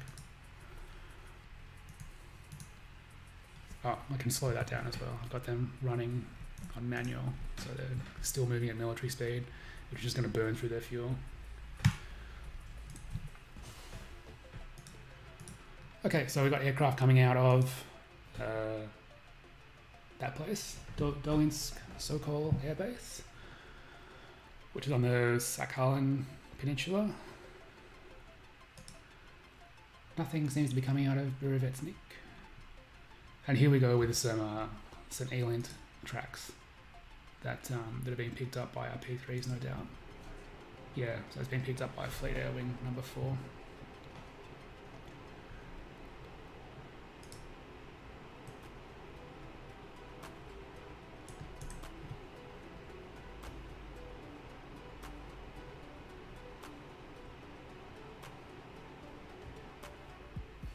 Can you get custom sound effects drawn entirely from Top Gun? Yes, I imagine you could. If you manage to get the audio off Top Gun and edit it down to appropriate segments, then yeah, you can definitely customize your own sound effects to the sound effects from Top Gun. And in fact, that actually sounds pretty cool. I might give that a try. I won't be able to use it for streams because it'll be copyrighted, obviously, but that should be pretty entertaining for my own use. It's a good idea.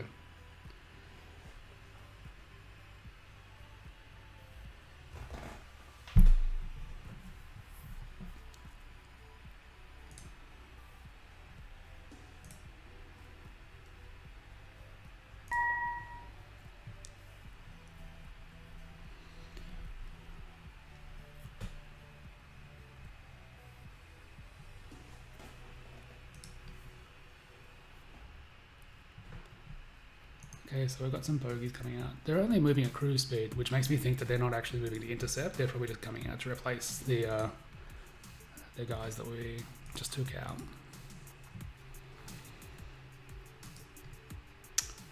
So I'm just thinking about what I'm going to do with these aircraft here. Once they go back to base, they're out of action for 20 hours. Whether they're carrying their missiles or not, I'm not going to be able to use them for 20 hours. So it may actually be worth just leaving them on station here to intercept the reinforcements that are coming out of the Sakhalin Peninsula. That way I'm not wasting their missile load by having them sit on the tarmac for 20 hours.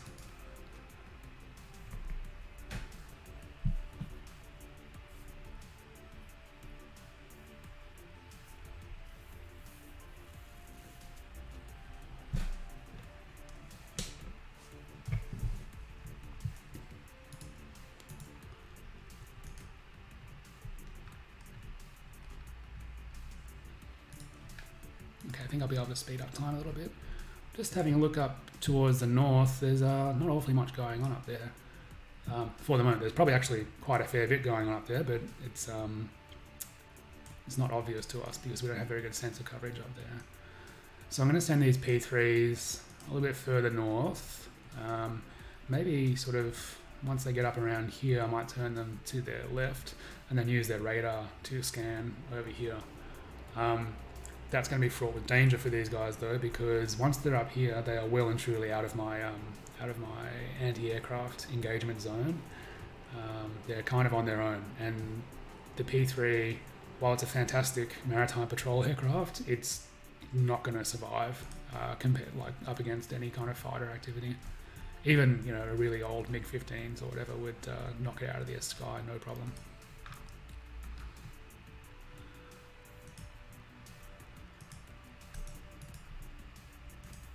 So we had a trace contact on this Goblin an hour and a half ago.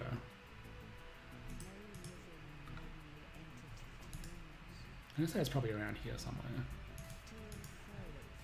I filter it out for the moment, but I'm just going to keep that in the back of my mind.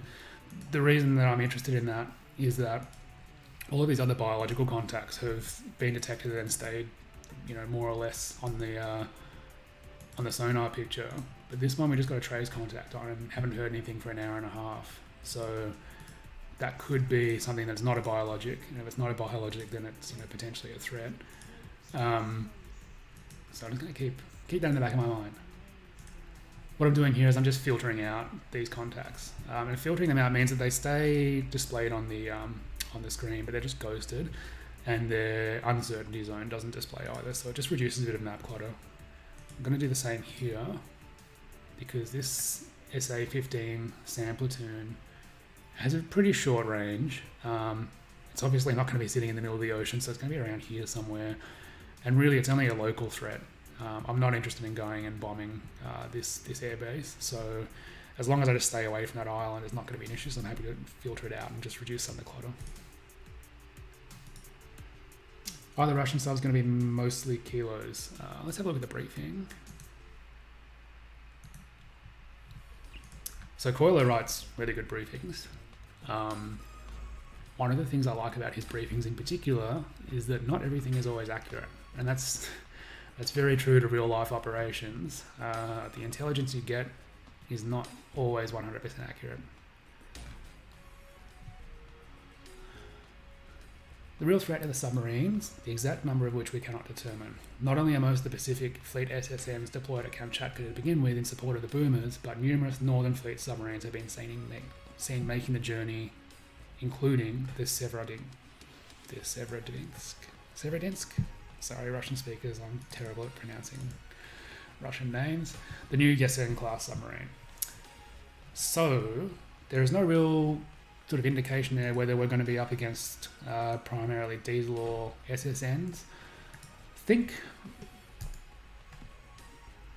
from the research I did for the Silent Service, there is something like 4 diesel submarines operating out of the Russian Pacific Fleet, and somewhere in the area of 6 to 8 nuclear subs.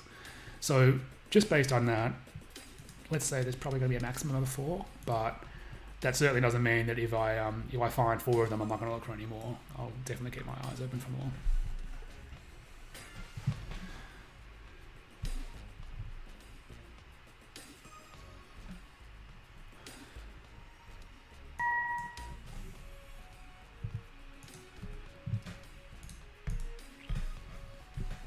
So back when I served in the Australian Navy for 6 years between 2005 and 2011. I was a medic, so my profession now is I'm a paramedic.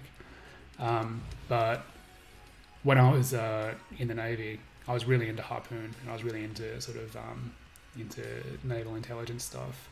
I made the mistake of asking one of our intelligence officers a bunch of questions about platforms for Harpoon, and I'm pretty sure I ended up having a security investigation done on me. Obviously nothing came of it because, I was just curious, and the stuff I was asking about was not super sensitive, but it was enough to arouse the suspicion of the intelligence officer that I was asking questions.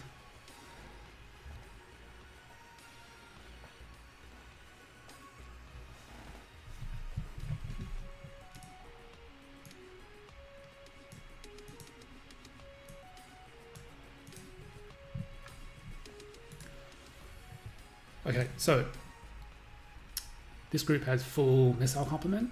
This one has not full, and this one's pretty low. So these are going to be my primary shooters here, Raptor 2. That way I can basically exhaust their missile complement, and I can use them for other things so they can get in close and use their AAMs. Raptor 1 is going to be my backup. So I'm just going to slow them right down because they're starting to get uncomfortably close to this airbase. Raptor 3 is going to be my flanking party.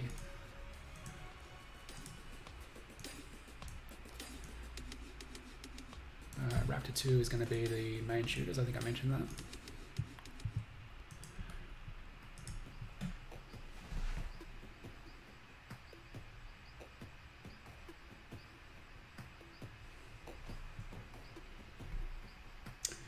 Yeah, it actually had similar comments for command that the calculations and assumptions that we've made based on open source intelligence are actually are pretty accurate.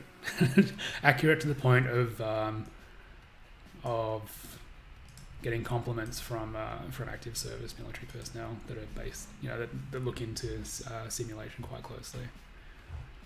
So Demetrius can probably talk more about that than I can because he's the one that had the conversation. But it's pretty cool when you get feedback from people who do it for real and say that this is the way things are in real life.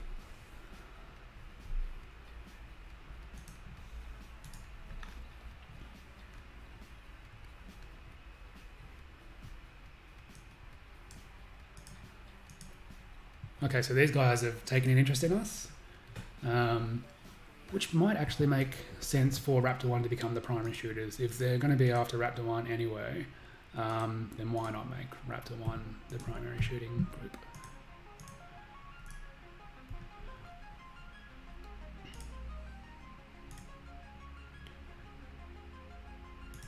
Okay, putting them on active sonar is not going to do anything. I was distracted, so I'm going to put them on active radar.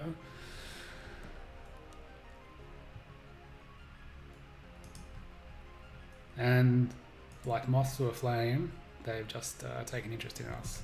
Okay, so very quickly, I'm going to show you that you can see there that we're detecting a fire control radar coming off them. It's still displayed as grey or white, so it's not actually locked onto us yet. When that goes red, you can be pretty sure that there is a missile in the air on its way to us. So let's try and get the first shot off.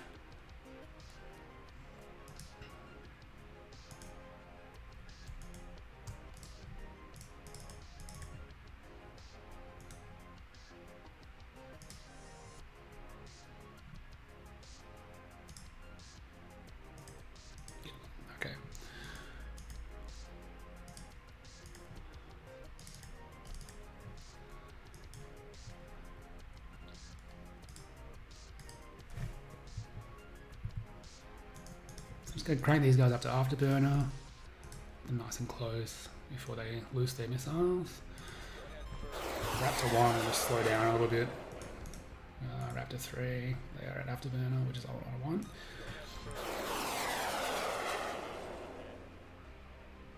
want. So the kill board at this point is a disaster. So I mean, that's not reflective of my performance, I hope, but that'll update later as we score more points.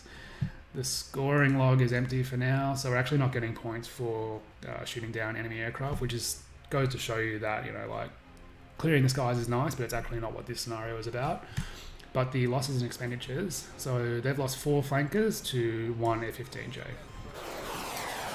And I have a feeling that ratio is about to change. So it may have been a mistake getting in this close to their airbase. But we'll see shortly. Actually, you know what? I'm going to call it now. It was a mistake getting in this close to their airbase. In fact, if it wasn't putting my aircraft at more risk, I'll probably turn around and get away from here. But at the moment, we just need to finish this attack, then we can run away. So I've just paused the game because these guys have automatically gone to RTB status since they've fired all the missiles, and that's their shotgun status. So I'm actually going to unassign them by pressing the U key, and then plot a course manually, just to allow them to keep guiding their missiles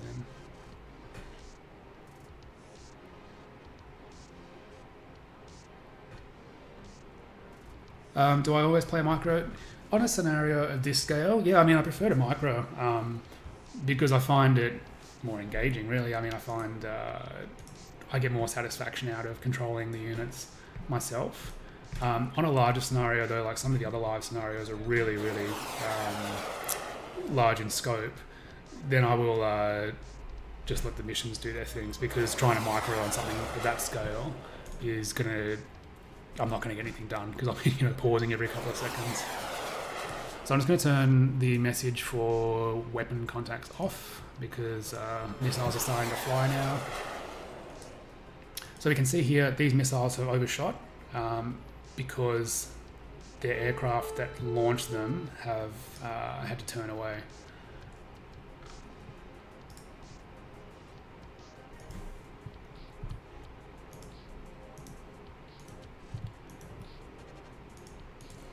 I was going to get everyone active radar so everyone can fire at will.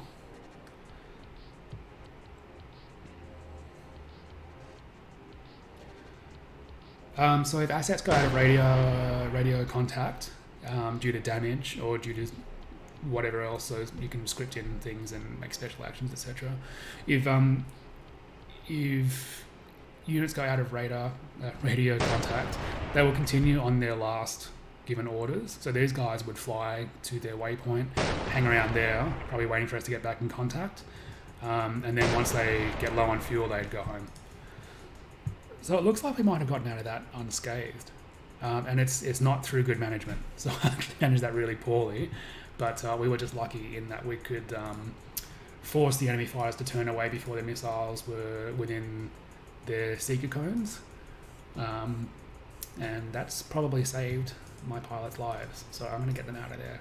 And I'm probably not looking forward to their 360-degree command performance reviews. It's probably going to be pretty scathing.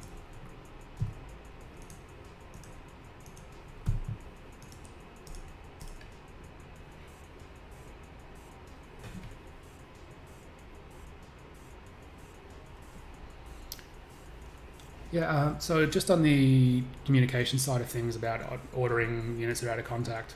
So there was a expansion, God, I'm not sure how long ago it was now, maybe a year ago, if not a little bit longer, called the Chains of War, that brought in the communications aspects that I was talking about before. The communications and being out of comms are not modelled in this particular scenario, and I think the reason that Coiler has done that is so that people without Chains of War can play this scenario as a live scenario. But that just means that in this scenario there is basically no sort of comms simulation, so there's no going out of comms, there's no getting damaged and having your radio destroyed. So yeah, that's just the case for this scenario. If you have the Chains of War expansion and someone has enabled that in their scenarios, then obviously it will work as I described before.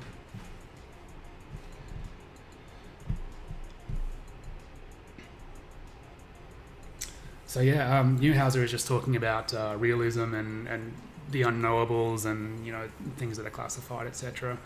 One of my responsibilities, for the Warfare Sims team is to maintain the database. And I can safely say that there are a lot of things that go into command that are borderline impossible to research and not touch on classified data. So we have to make educated guesses and use the information that is available to extrapolate a lot of the data.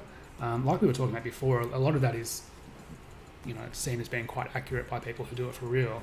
But one of the downsides of being open source is that there's bound to be some inaccuracy there, which is why we are a little bit skeptical. We probably tend to be more skeptical than anything else when adding things to the database. So if the PR says that it has a range of 100 nautical miles, I might give it a range of 95 or make it effective against, let's talk about a surface radar, effective against a container ship at 100 nautical miles, but effective against a frigate at probably 80. And that's there's a bit of gestalt there, in that you're sort of feeling what feels right and what works the way you would expect it to work. But considering that a lot of this stuff that we deal with is classified or unknowable, then there has to be a bit of guesstimation in there as well. And yeah, that is 100% true. PS359 just mentioned that even the people with access to classified information and the resources of entire defence departments don't know for sure how things are going to turn out. And I guess if we knew from a gameplay point of view and looking at command as a game, if we knew exactly how everything was going to turn out here, it wouldn't be any fun. If we knew that every time we fired a missile, it was going to hit the target and the target was going to fall out of the sky and then we were going to win every time, there would be no challenge, there'd be no fun in it. So one of the areas that the challenge comes from is not knowing what the outcome is going to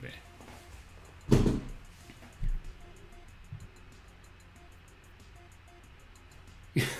Yeah, so in researching for the database editions, the bane of my existence is Russian and Chinese platforms, because it is so hard to get solid information on them. Not even mentioning like the language barrier. I mean, anything that's going to be of high quality for either is going to be in the native language, but just getting good, consistent data on things is, I'm not going to say it's impossible, because it's not impossible, but it is so much more difficult than English or American or other Western platforms that tend to be pretty well documented. And also, being a native English speaker, I don't have to rely on Google Translate for that kind of stuff. Also, I mean, I have a fairly extensive library of Janes and that kind of stuff, and even their estimates on Russian and Chinese equipment can be quite contradictory, even year to year. They're refining their things sometimes by like 50, 100% on some of the parameters. So it's very difficult to do research on them.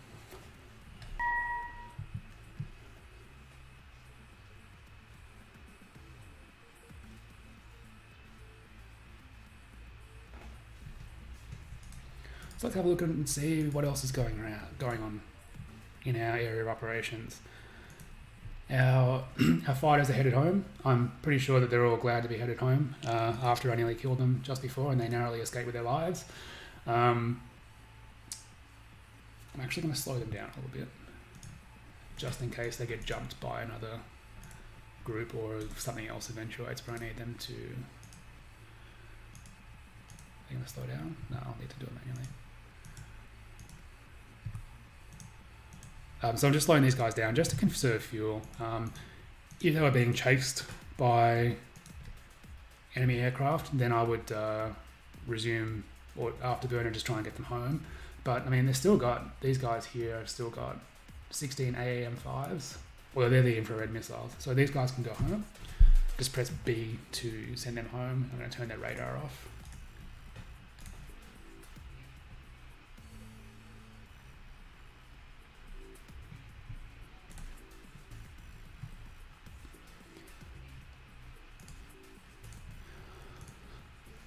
So they've sped up to full speed, which is 520 knots. That's just so that they can get home and get back into... That's an automatic AI mechanism, so they can get back home and get back into service as quickly as possible. In the past, and this is like talking a long time ago now, they would just cruise home at their normal cruise speed, which would potentially extend the period of inavailability for them. So now we send them home at full speed. Okay, so we've got a new goblin, which is being detected by Hakuryu.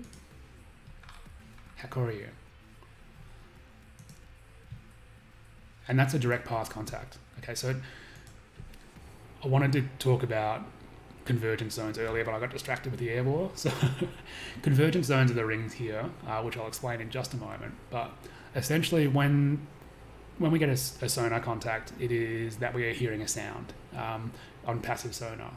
So all of my units are set to passive sonar at the moment, which means that they're just listening. They're listening to the water around them.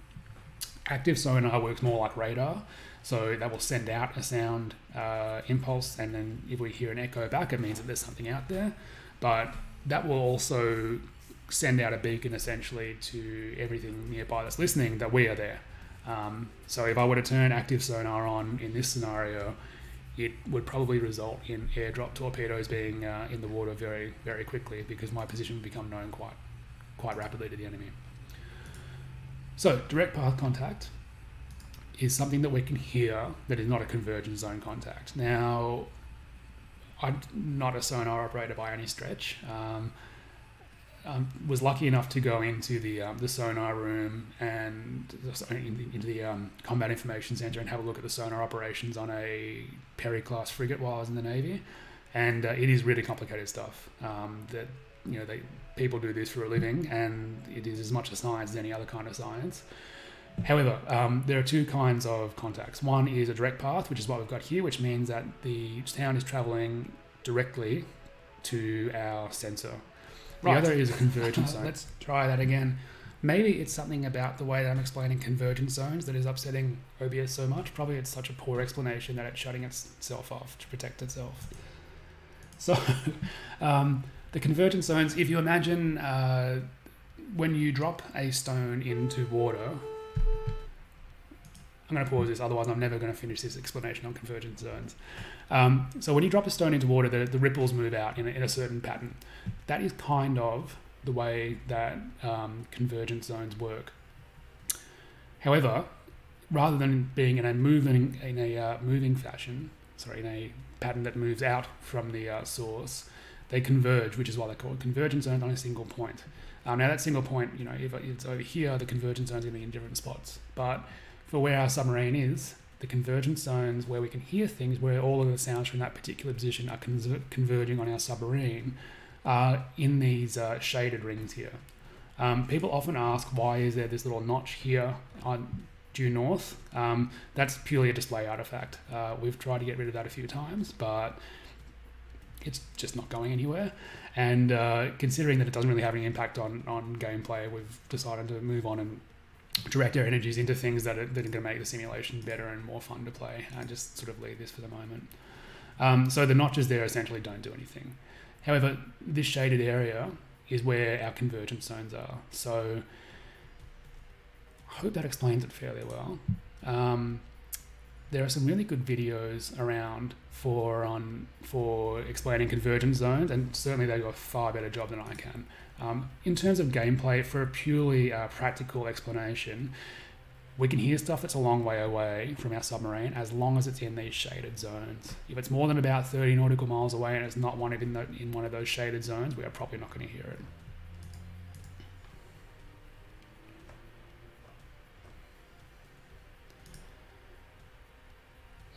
Speaking about the backgrounds that I used for the Be Right Back screen, yeah, I can definitely, well, I won't say definitely, I will see if I can put those up on the forum post for people to download and use as backgrounds. They were released by Demetrius, so it shouldn't be an issue. I'll see what I can do about that.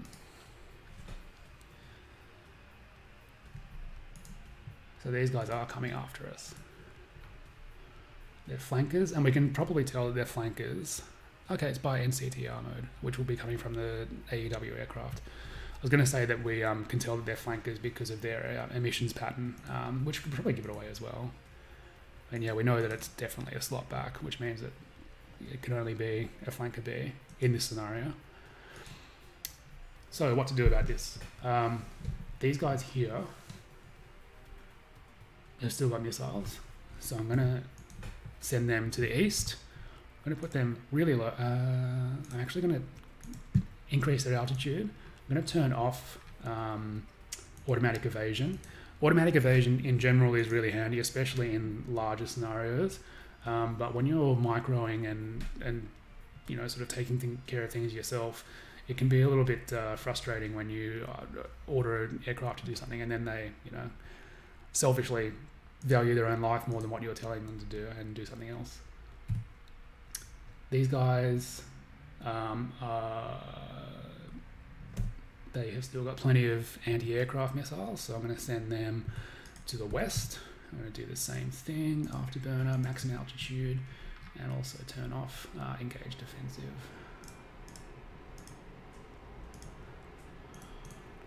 These guys, on the other hand, they're down to infrared missiles. I want them to go home, so I'm going to put them to afterburner. There's no need to put them to a different altitude. They can just stay at 36,000 feet. The reason I'm putting these guys up to 45 is just to separate them a little bit from the aircraft that are headed home. I might actually, I was going to change their altitude, but I'll just leave them for the moment. I was going to put them down a little bit lower so they're out of firing parameters for the flankers, but I'll just leave that for now.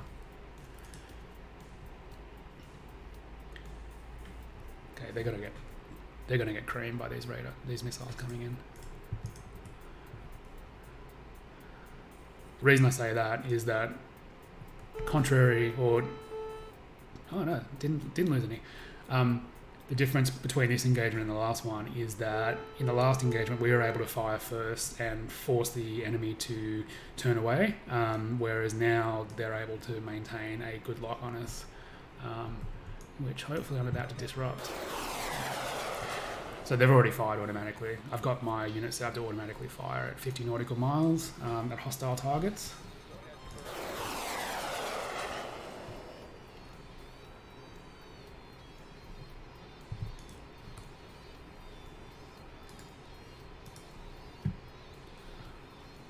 So you can see here, they're obviously getting updates from, yeah, they're getting updates from their parent aircraft because they're turning to face us, turning to intercept, even though their own active seekers aren't active yet.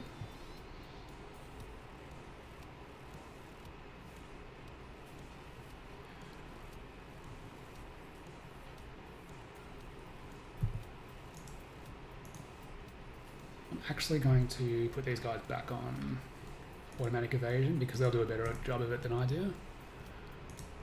Meanwhile, I forced the flankers to turn away, which will hopefully allow these missiles here to overshoot. Yeah, it looks like they have actually. Yeah. Excellent. So they've overshot. Meanwhile, I've got these aircraft guiding their missiles in.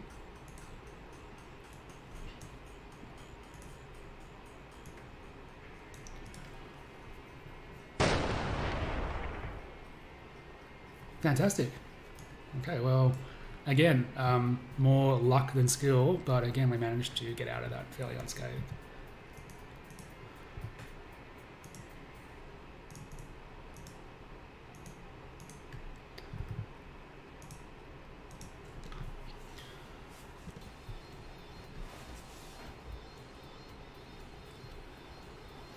Okay, so they've still got 8 AMs. That's probably not enough to take on it. Anything significant. They're all starting to run a little bit low on fuel now. I'm going to send everyone home. They're probably going to be happy to go home because I've nearly gotten them killed twice. So they're all headed home. Just going to turn their radars off. The radar emissions are actually simulated to work in the band that's shown. In the quadrant that is shown there. So if I'm facing away from enemy and using my radar, it's probably not going to show up on their ASM, but there is no benefit in having their radar on, and there is a slight possibility that they may get it detected or identified by having their radars on, so I'm just going to turn it off. I think we'll send these guys home on afterburner as well. They've done more than enough damage, and I don't want them to get caught again.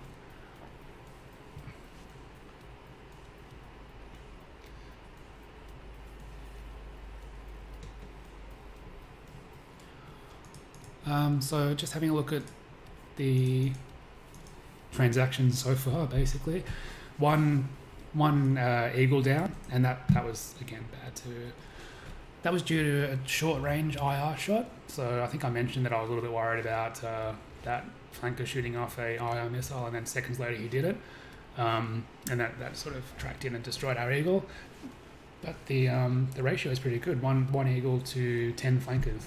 How many missiles have we used? 26 AAMs.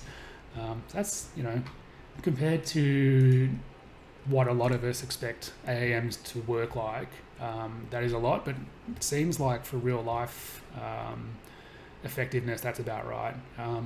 I grew up playing games like F-22, what else?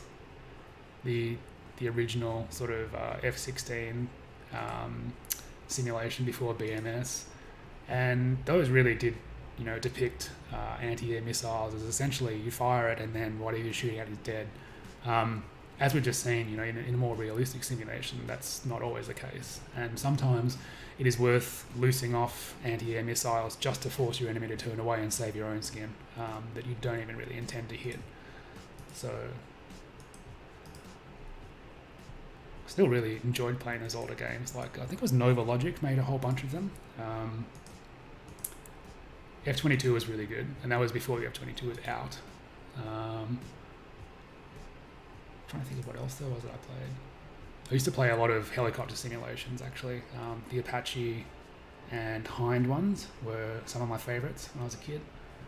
Also used to play SSN-21 Seawolf. That was probably the first military simulation that I got that I really understood. I had Jane's Fleet Command. No, it wasn't Fleet Command, it was Strike. I had Strike Fleet when I was probably like 10, and I just had no idea what I was doing with that, but I had a great time with it. I think maybe it'd be cool to recreate some of those scenarios. I just hope that there's no copyright issues with them.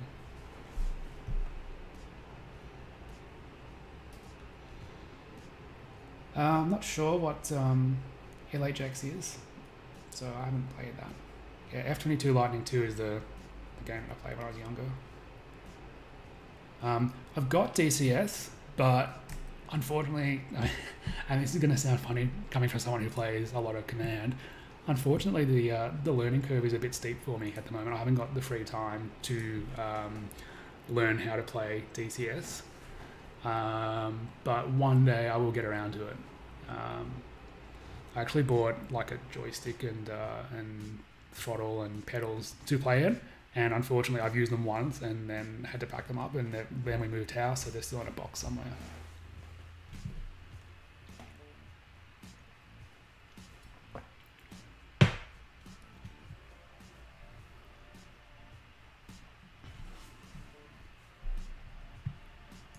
I remember there was a Comanche game that came out around 1997 that I played for a little while.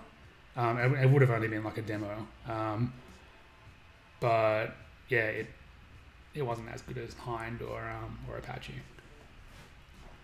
And thanks, Electro, thanks for that.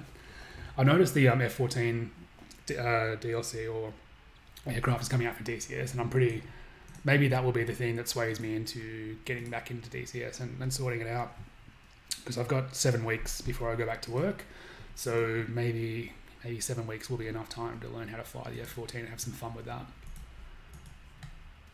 But the other thing is, now that I'm at home, I've got a heap of command projects that I need to get cracking on. So I mentioned before that I'm working on a community scenario. So apart from the development work that I'm doing, I'm also making community scenarios still. I guess the upside of the community scenarios for you guys are that they're free. So this one that I'm planning to release in the next 1 or 2 weeks actually features the Japanese self-defense force as well. I'm not going to give away too many details on it because I don't want to spoil it too much, but we'll be looking much more at this region here in that community scenario that I have planned to come out in the next couple of weeks.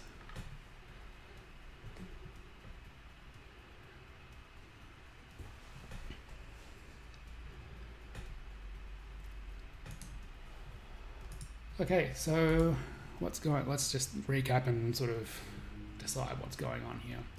So the submarines really haven't seen very much. I might actually put a couple of them down to the altitude band, or the depth band just over the layer. So the reason I'm doing that is so that they get good sensor coverage from their bow sonar above the thermal layer here, which will be good for detecting surface ships and also any submarines that are operating above the layer.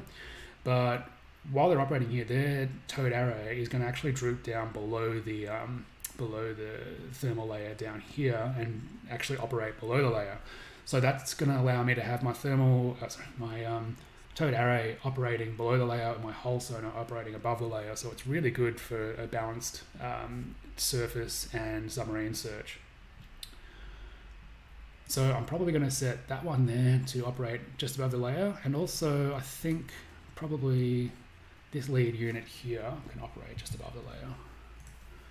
Now, if I were to set it to operate just under the layer, there would be times when that would be advantageous in certain tactical situations, but in general, that is probably the worst place for a submarine to be because it has all the disadvantages of being under the layer, but it doesn't have the cavitation and sound traveling benefits of being as deep as possible. So generally, if I'm going to go beneath the layer, I will go as deep as possible.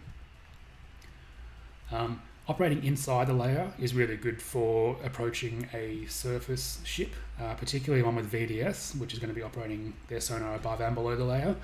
Inside the layer, you're going to have really degraded sensor performance for yourself, but also for anyone that's looking for you. So it's kind of like going through a thick fog. You're not going to see anything until you run into it, but also anyone else that's out there is not going to see you.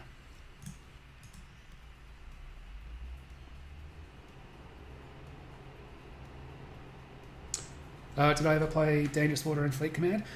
I own Fleet Command, but I have never really played it. I only bought it like, I don't know, maybe 18 months ago. And I think the interface kind of scared me off a little bit. Like I loaded it up, it looks really old. And I think I was having trouble running it on my computer as well. So I didn't really play it. Dangerous Waters, yeah, I've played a fair bit of that. In fact, when I was in the Navy, I served on a Perry-class frigate, and all the sonar guys, this is around when Dangerous Water came out, all the sonar guys and all the combat systems operators had it on their laptops and would play it down in the mess. So I got familiar with that pretty quickly when it came out. Yeah, the Perry-class is pretty cool. When I was in the Navy, I was deployed on a Perry-class and also a Huon-class Minehunter. I love my time on the Perry-class, and I absolutely hated my time on the Minehunter. It was more due to just not being able to do my individual job properly. So I was a medic, and there wasn't really much medical work on the Minehunter, and I did a lot of time up on the bridge and doing stuff that is just not medical related. which wasn't very much fun. But the frigate was cool because I had to do lots of medical work and also lots of warfare stuff, which, while I wasn't doing it myself, it was always happening. It was always doing exercises, always doing case X's and stuff. So I'd go and see what was going on in the CIC and talk to the combat systems guys about what was happening.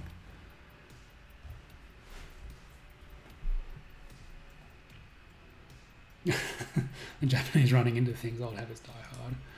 Yeah, running vessels into things seems to be happening a lot lately, and it's not just one country or another. There's a rash of collisions at sea about 12 months ago, but thankfully they have stopped. So guys, I'm just going to step away from the microphone for one moment. Won't be a sec.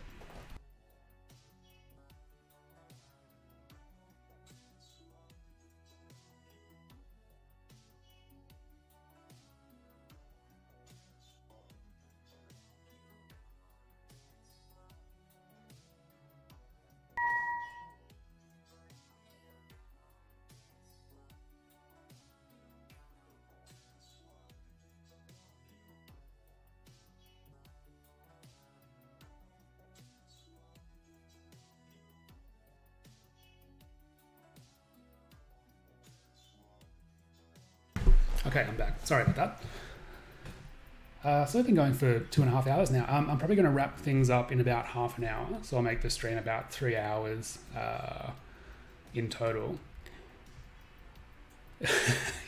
Yeah, so someone just mentioned that, as soon as I walk away, a goblin shows up. That's the beauty of the message pop-ups. So if you set your message pop-ups properly, then you can leave time compression running, go away and do something else, and come back, and then just as I did then, things are going to be paused, and you'll have an information bubble up telling you what's going on, rather than coming back and going like, oh, okay, so we lost our submarine, and then our base got bombed.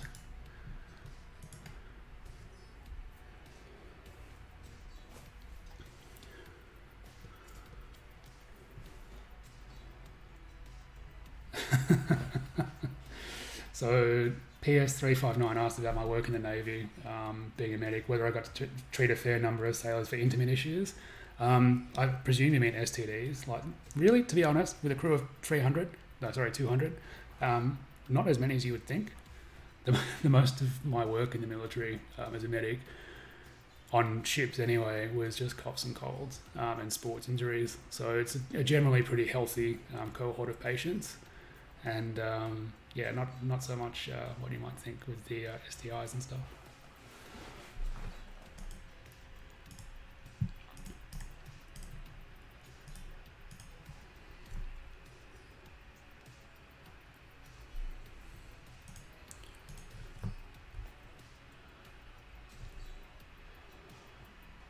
Okay, so that goblin.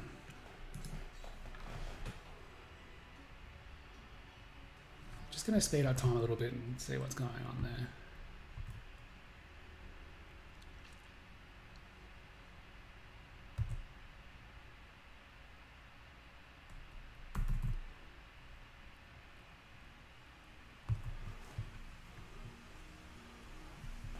I wouldn't be surprised if that ends up being... Oh, actually, no, we've got a pretty good track on it. I was about to say I wouldn't be surprised if that ends up being a submarine. But I'm not quite so sure now, because the biologics tend to be quite noisy, so you're quick to get a good track on them, and that sort of fits what's happened here. We detected it, I don't know, like a minute or two ago? I don't know, 4 minutes ago, and we've already got a pretty solid location on it, so I'm going to say it's probably a biologic, but we'll see.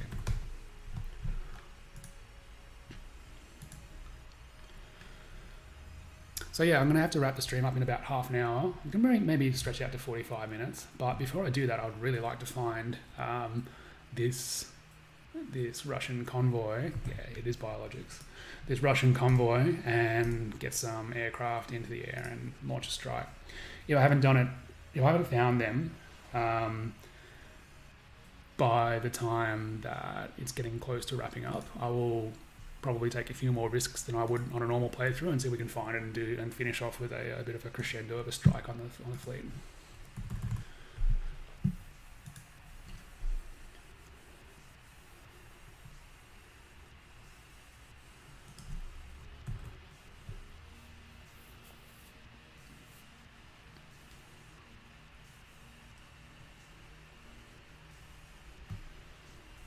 Yeah, post-apocalypse, that is, I mean, myself accepted, the medics are the troublemakers. They do tend to party pretty hard. But of course, I'm nothing like that.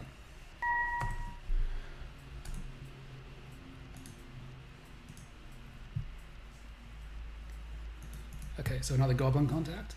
Seems like one of the things I like about Coiler's scenarios in particular are that there seems to be distinct phases. Like I know that Coiler likes to write and places a lot of emphasis on good storytelling, and it feels like these scenarios are really well paced. So we were just going through like a fairly air intensive segment. Now we are moving into more of a underwater focused segment of the story. So that's an SSN. I've marked it as unfriendly, but the chances of it being neutral or friendly are pretty much zero. So I could mark it hostile. The reason I'm not doing that is because I don't want anyone to automatically launch weapons at it just yet. So it's a convergence zone contact. And I can tell that by it appearing between the two lines here. Sorry, starting at the first convergence zone and moving out to the extent of my range. I don't have any details on its depth, its speed, or its heading, because it's early days yet. But what I can infer is that because we're operating at shallow depth, that it is above the layer. And if it's below the layer, then it is moving really, really fast because it's making heaps of noise. So we'll just see what eventuates here.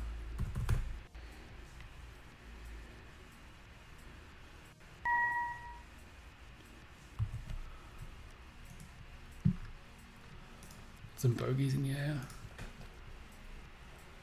Where are they coming from? Okay, so they are... That's concerning. I've got some bogeys that appear to be taking an interest in my P3s. My P3s are pretty much defenseless, although they have really long range, so I'm actually going to send them a lot further away. And hopefully they will drop off the enemy radar screen before they become missile fodder.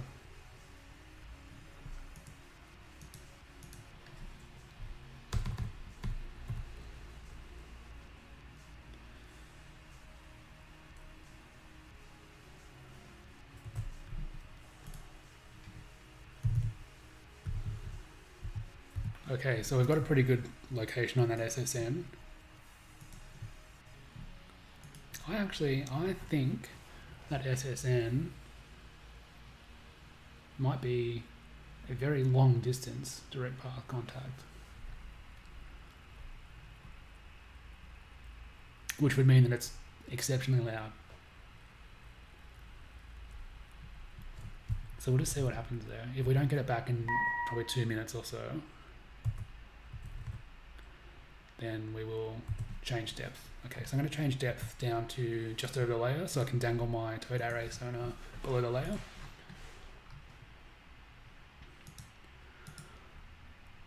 Detected a A-50 mainstay, which is the Russian AWACS aircraft, and that is probably what has detected our P3s.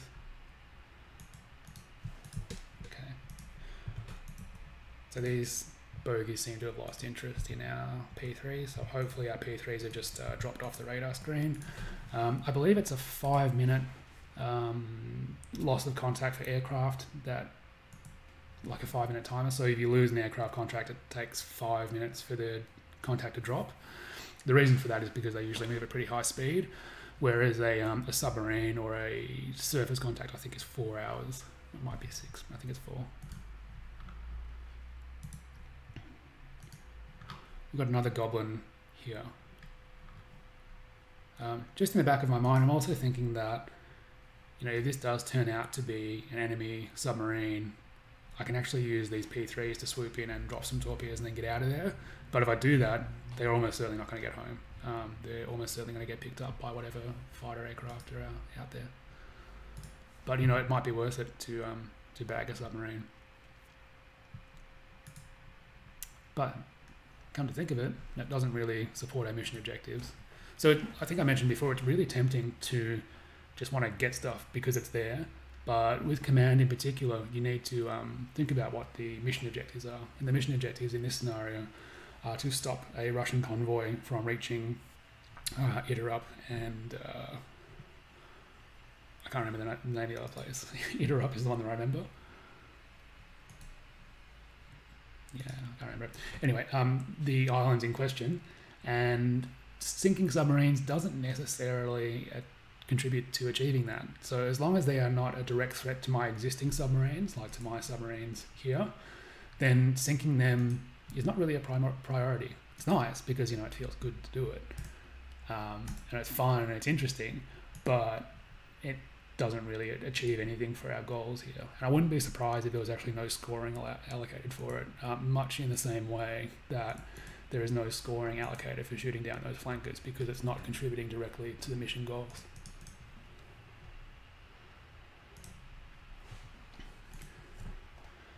Yeah, Kunashir, I think, is the name of the other island.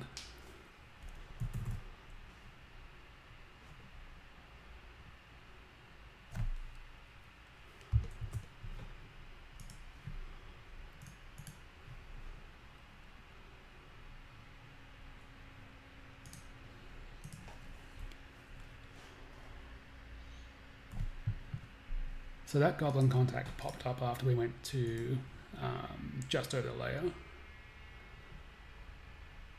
So it's probably below the layer. But it's interesting that that's actually much closer and we didn't hear it because we were above the layer.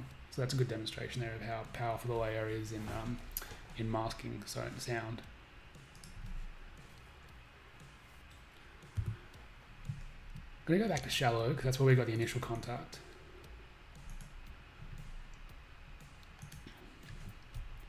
See if we can re-establish contact with that SSN. Now, 5 minutes in terms of ASW is not a very long time at all. So losing this contact for 5 minutes, it's not really anything to be worried about. Because it's a game and we tend to think of it a game, I tend to get like uncomfortable, you know, like I've lost that contact for 6 minutes. But in real life and in command terms as well, 6 minutes for an ASW contact is very, very short period of time. We're talking more like, you know, half an hour, 45 minutes. You should be becoming concerned that you haven't re-established contact.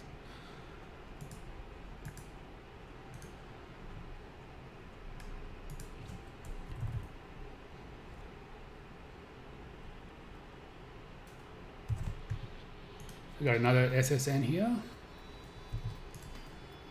So I think it would be safe to assume that with the mainstay there, the two SSNs here, our convoy target is probably going to be around here somewhere. I would imagine that these SSNs are moving ahead of the convoy to clear out any of our submarines or other forces there. So, yeah, that gives me a bit of a hint that they might be around here somewhere.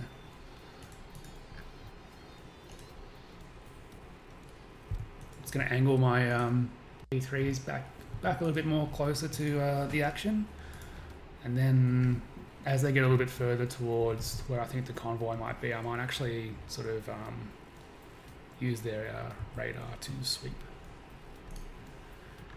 So in a cooler one, yeah, the Akula's pretty competent. They've got long range anti-submarine weapons, so they have, I think it's SSN 16s, if not it's 15s.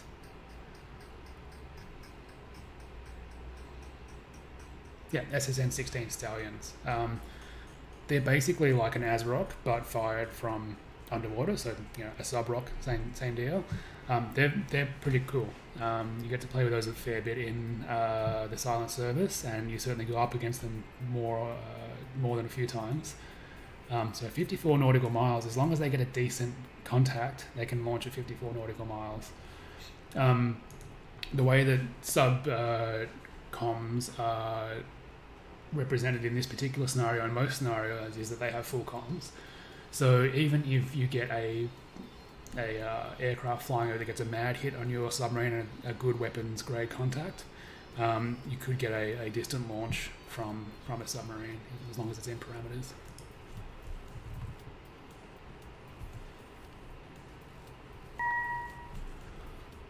So yeah, now things are starting to get a bit more interesting from the submarine point of view, there's another goblin down here, which we've probably just slowed down from a sprint to a drift and detected by turn A.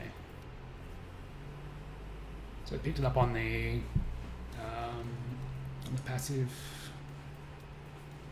turret array. Don't know what it is at the moment. I'm not that, I don't think it's going to be an enemy submarine. We'll see what it does for the next minute or two. If it's moving at a speed of less than 5, okay, there we go, it's not a submarine.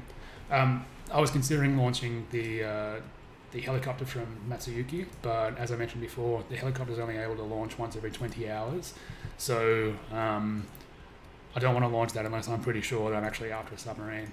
My next probably course of action, if I was concerned about it, would be to do a bearing-only launch and launch an ASROC and then drop it right next to that contact and see what the contact does. If it's a submarine, it's not going to take the chance that that was just a pot shot. It's going to try and run away, which will increase the amount of noise that it puts out and usually give us a pretty firm contact.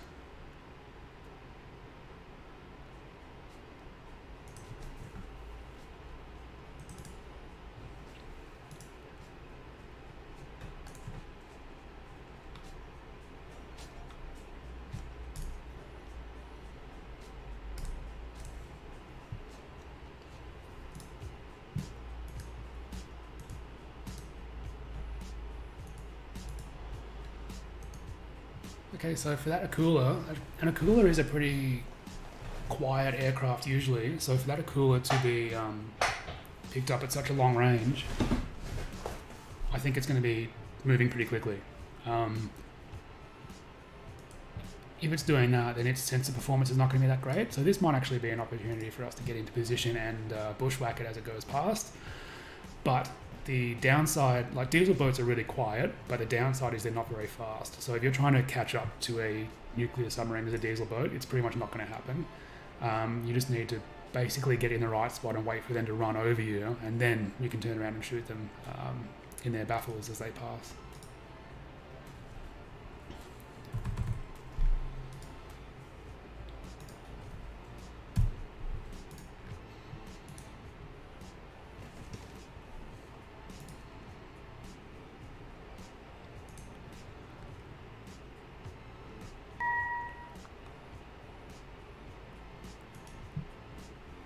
Okay, so these guys are operating at a different altitude to the other contacts that were around previously. So previously the aircraft on patrol were detected at 36,000 feet. These guys are at 40. They're at loiter speed. So they're probably just on station here, but that indicates to me that they're a type of aircraft that we probably haven't seen. So the person who designed the scenario has obviously set them to have that altitude for whatever reason, but it's different to the other missions which would have been for the other aircraft, so that's something to keep in mind.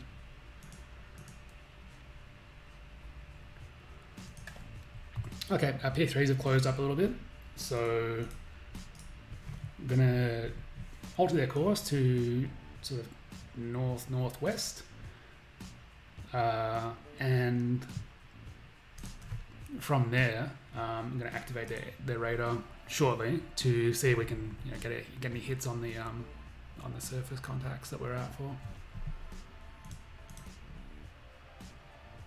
So I wonder what the sensor range is there. Probably going to be about 200 nautical miles. I might pause that so I don't. I was going to let that run in the background, but yeah, 200 nautical miles. But I can just see if I let that run in the background, they're going to get shot down before I can react to it.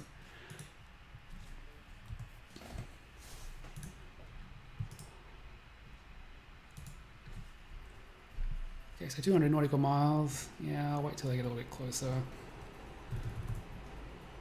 I'll wait till they get about 150 nautical miles away from that point. That way we should be able to really saturate that area with radar coverage. So they just detected the SAM. More SAMs? I'm assuming they're SAMs. No, surface-to-surface missile platoon. So a Stykes SS, they're pretty old from memory, the Stykes SSMs. I think they've been around since like the 70s. Doesn't mean they're not good though. Just because something's old doesn't mean that it's not good. And if you get shot with a bullet from a musket, it's still going to kill you.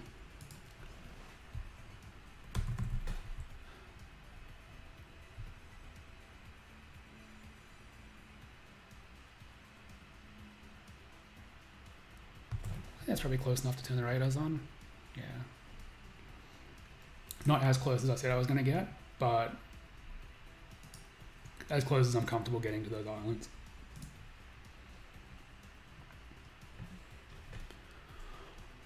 Okay, so we're not seeing anything. Now that doesn't mean that there's nothing there, because the way that the radars are modelled, there's a whole bunch of things that are taken into account. So all of the technical parameters of the particular radar are taken into account. Also things like sea state, rain, wind, humidity in the form of clouds and also rain as well are taken into account. And also this radar might be, not fantastic at picking up stuff at a really long range. So just because there is nothing showing up here doesn't mean that there is absolutely nothing in that area.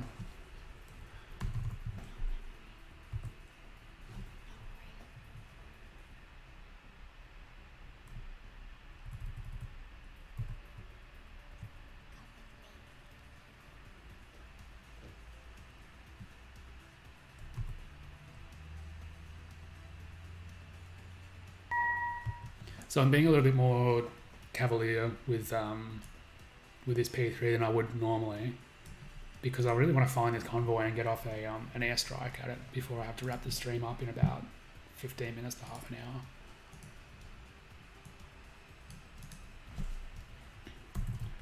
But I've definitely enjoyed doing the stream. I didn't sleep particularly well last night because I was stressed about whether this was going to be a disaster or not. But it seems like that it's gone reasonably well. Hopefully you guys have enjoyed it so far. So as long as I don't find out that I did terribly later on, then hopefully this won't be the last. There'll be more streams in the future.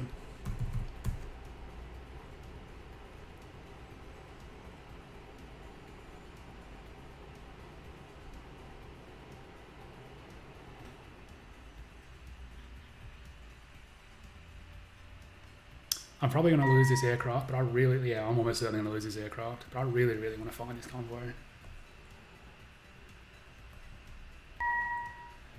Yeah, here we go. So earlier I set the messages to pop up with, to pop up if there was a surface contact, because that's our main target, and it looks like we have just found them. So normally I would not chance an attack this far out, because they are really a long way outside of my fighter coverage.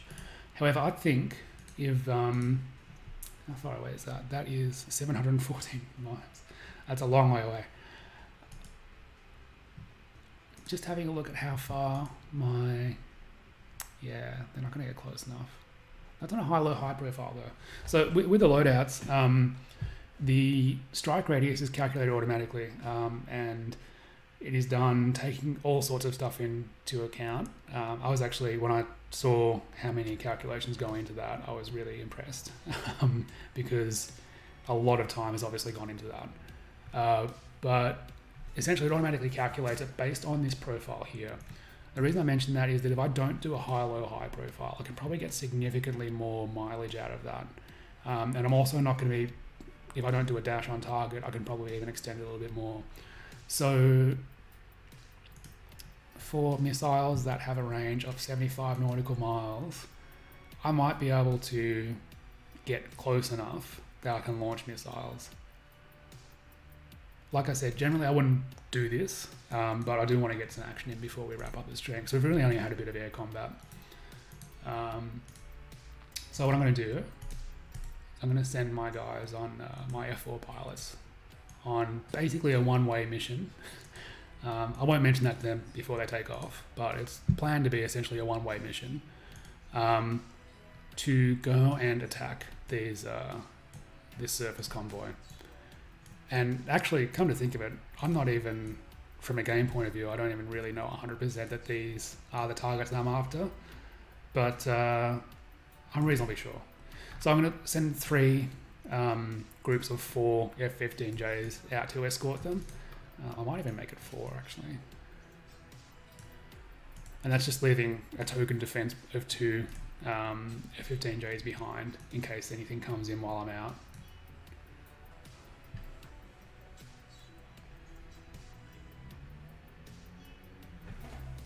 So the plan is to come out this way, similar to what the similar to what the P3s did.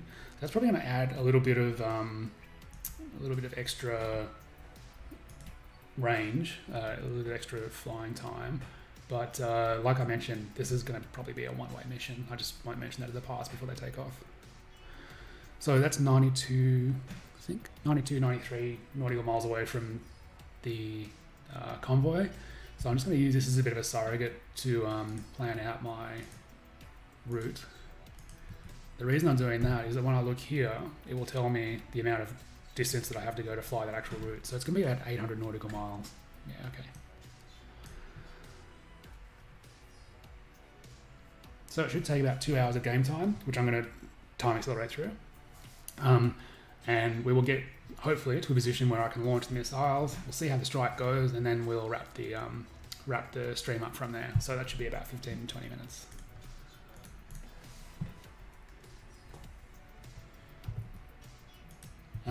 Just going to move these guys back a little bit because now I know roughly where these aircraft, surface contacts are. Then I don't need to be maintaining radar watch on them. And the longer that this P3 hangs out there, the more likely it is that it's going to get zapped by some fighters coming out of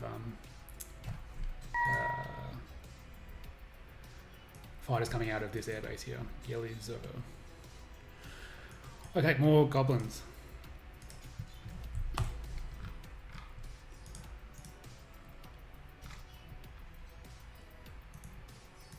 I'll just let the AI take care of that for the moment. So with surface contacts and facilities, the AI will tend to not automatically fire unless you set engage opportunity targets on.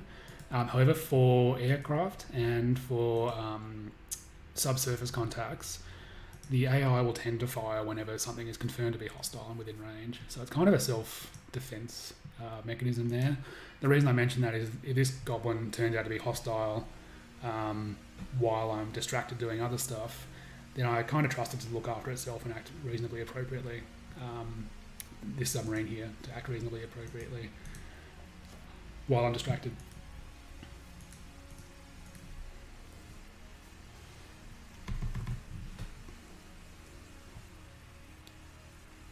And thankfully that ended up being biologics. Negative radar contact. Procedural control only. Maintain.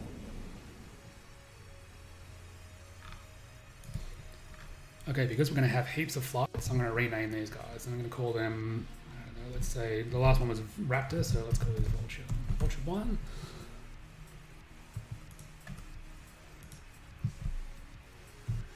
When I've got a lot of flights in action, I tend to rename them because otherwise it is really hard to remember.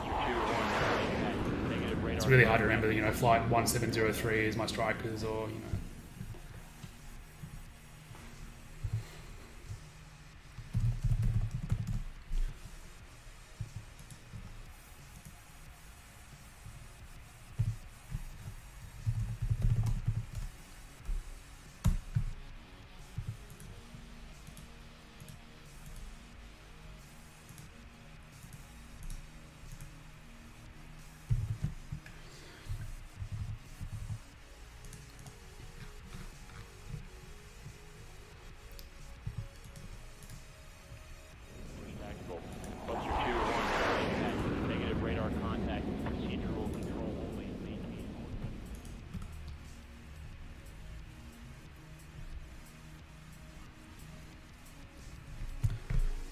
What are we going to call these? Let's go for something that's more indicative of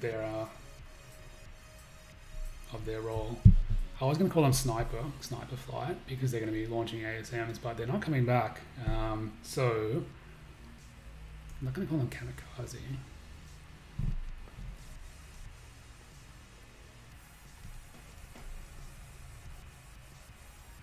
Sniper will do. Rather than try and think of something original, sniper will do.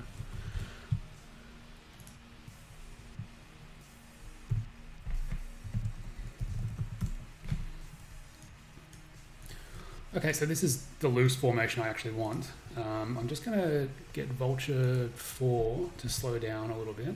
Oops, wrong key. And that can be the rear guard, so that'll be loiter speed for the moment. Everyone else, though, let's set their course out.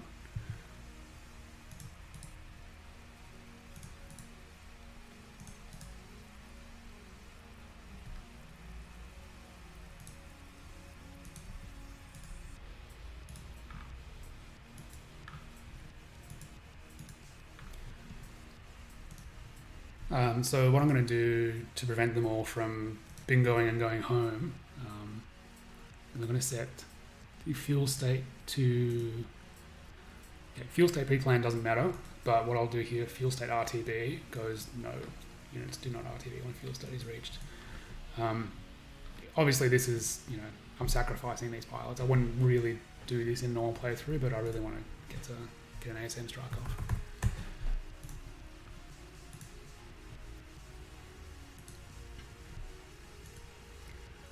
So we can see these guys actually have a 1205 nautical mile range. Now that they're up at altitude and they're cruising, they might even be able to make it out there and then get back. Because once they've dropped their missiles, they are going to be more fuel efficient. So it's not necessarily one way. It's return with a chance of being one way. Yeah, that is true. It'd be nice if they could divert to an airfield. Not sure if there's any other Japanese airfields around here. I assume there would be, at least a civilian airfield. Don't know how the Russians would feel about them landing at a Russian airfield after sinking their convoy. But yeah, in scenarios where where you have a bunch of airports that you can land at. So in scenarios with more than one airport that's close by, you can always divert to a closer airport, and that's more reflective of real life practice. The only issue is that one of the main determinants of game performance is the active unit count. So I've got the diagnostics on here. 1210 is a reasonable unit count. I try and cap mine at about 2000, 2500 for a big scenario. When you start going above that, then a lot of people are going to struggle to play the game at anything approaching 5 to 10 times normal speed. And when you add lots of airports that are able to be attacked, then that's going to increase the unit count quite dramatically. The other option is that you put in single unit airfields. The downside to that, though, is that they can't be attacked. And that's fine for scenarios where you don't want them to be attacked, but if I had an airport here, for example, it's kind of unrealistic that they would not be able to be attacked.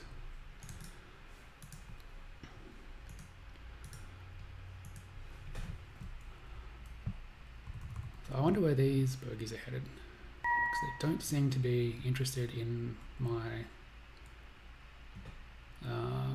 strikers. They might actually be going after the AEW. And for the moment, I'm actually okay with that. If they're not going after the strike package, then that is fine with me.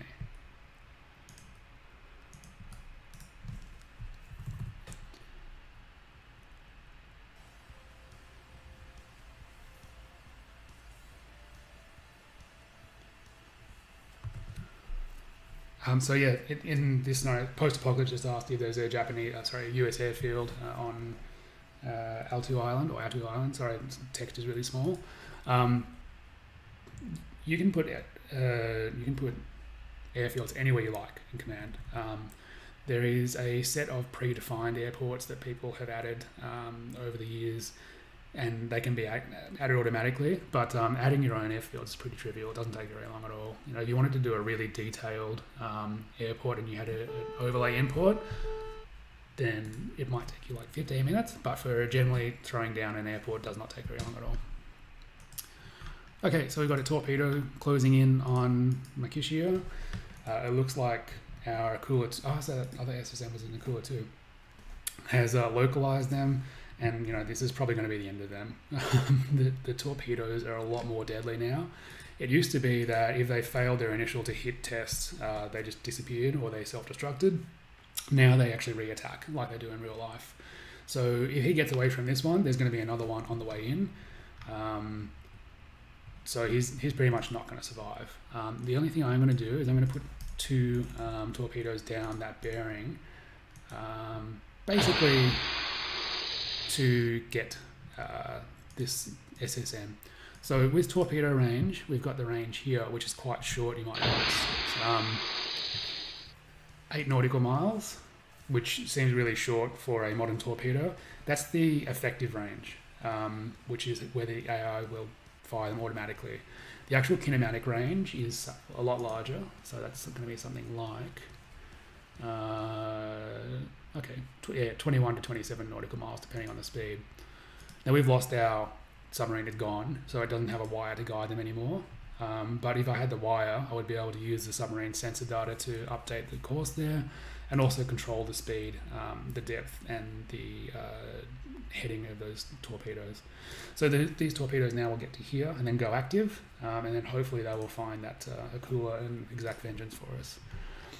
But for the purposes of wrapping up the stream here, I'm not that worried about it. I'm just going to focus on the air attack for the moment.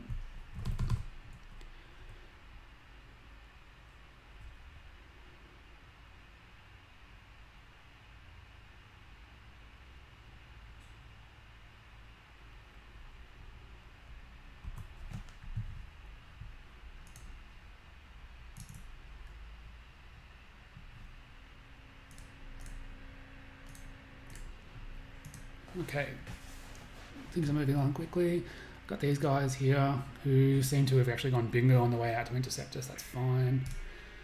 I would not be surprised if these guys pop up a little bit closer, but I'm not going to turn my radars on to expose myself to them. I want to keep MCON silent as much as possible with this group. Because even though it is basically a one-way mission, I mean, I find it really hard to to just sacrifice my guys for no reason.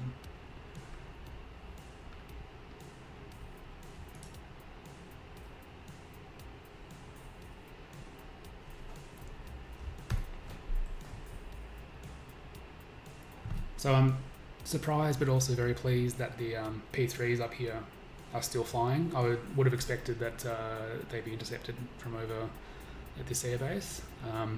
That's good though, because it means that I can then start flying back in to provide some position updates for the ASMs. Okay, so we actually have been able to identify that submarine as this particular submarine. I reckon that is also going to be a hostile one. So hard not to get sucked into to focusing on these submarines. So I'm just going to clear up the map a little bit, because as you can see, it does get a bit cluttered when you're trying to do a bunch of things at once. I'll leave surface sensors on, air weapons on, surface weapons on. Underwater weapons can come off, and same as underwater sensors. The reason for that is that I'm pretty much resigned to I'm going to lose some submarines while I focus on this, and that's okay. For a stream, that's fine.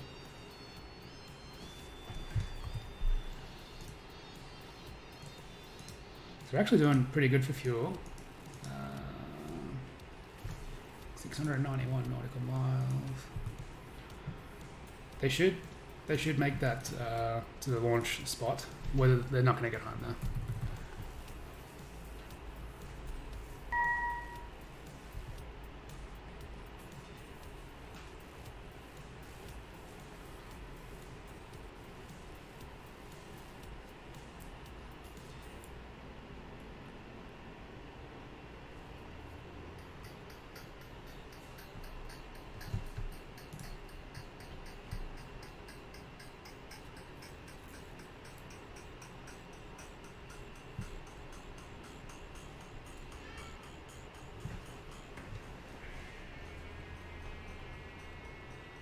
I'm not sure if you guys could hear that, but one of my cats just really strongly objects to me closing the door to my office. So he's just at the door, bashing against the door and meowing.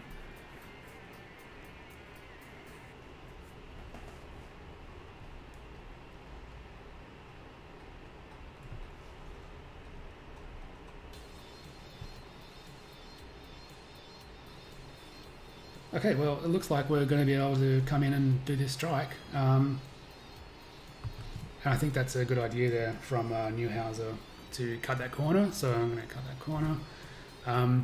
The reason I don't just drag here is that that will only do it for the last selected unit, whereas I want to do it for all of them. So yeah, I shouldn't have done that. There we go.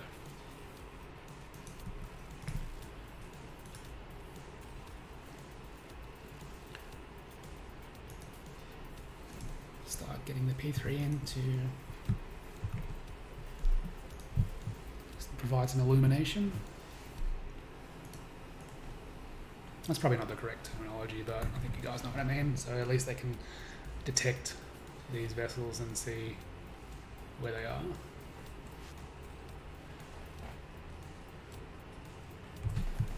Might also send this P3 over here. Not so much for the sensor coverage, but also that sort of primarily more as a bit of a sacrificial lamb in case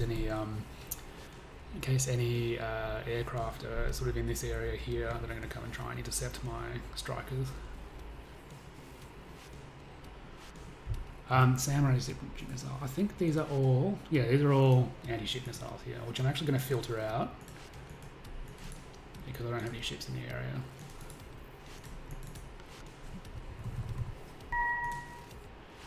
War goblins.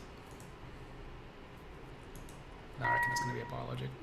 Okay, excellent. So we've found our surface contact here. So previously they're at 21 knots, same course. So I'm happy that that's the same group. Still haven't actually confirmed that they're the people that we're after, but I haven't seen any other surface contacts in the area. And hopefully any civilian shipping has decided to stay away from the area while we're having our fight.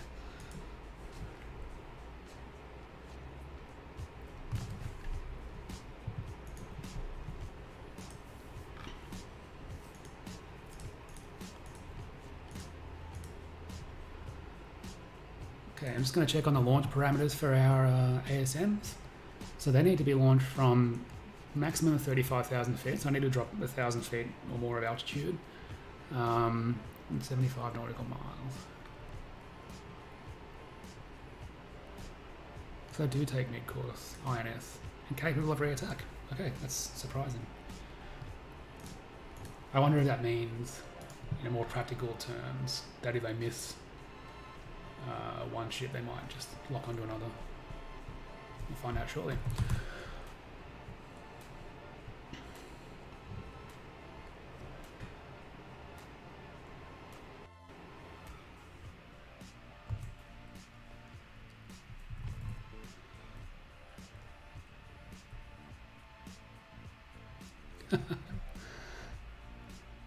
I'm glad you clarified that PS359. My imagination was running wild there.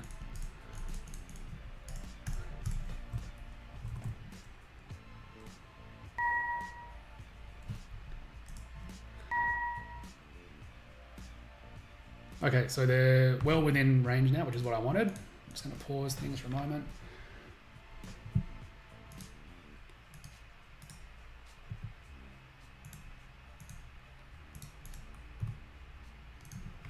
So these guys will drop down to the right altitude in just a moment. Now, looking at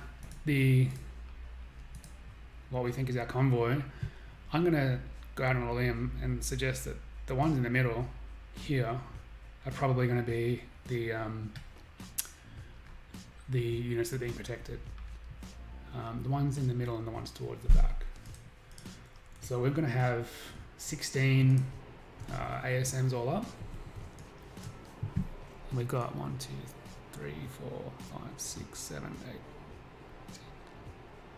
14, 14 vessels, targets basically. So I guess that's one at each, and then a little bit left over. These have... What I'm looking for here is whether they have a capability to plot course, and they don't, so they're just going to fire straight. That's fine.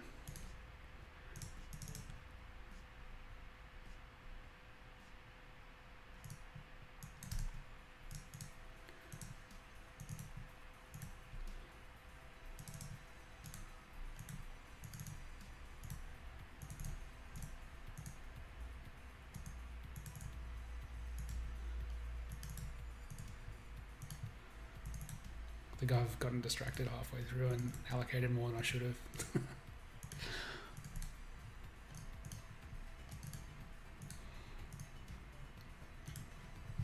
Okay, let's see.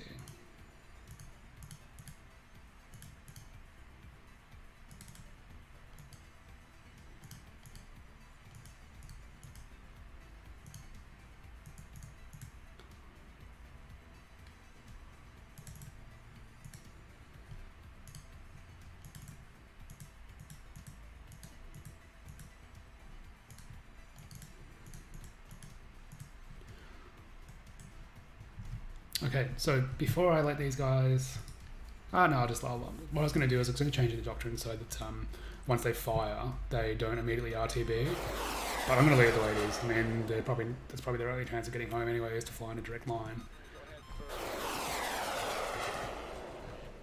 While we've got these fighters up here, I'm going to go after that AWACS as well.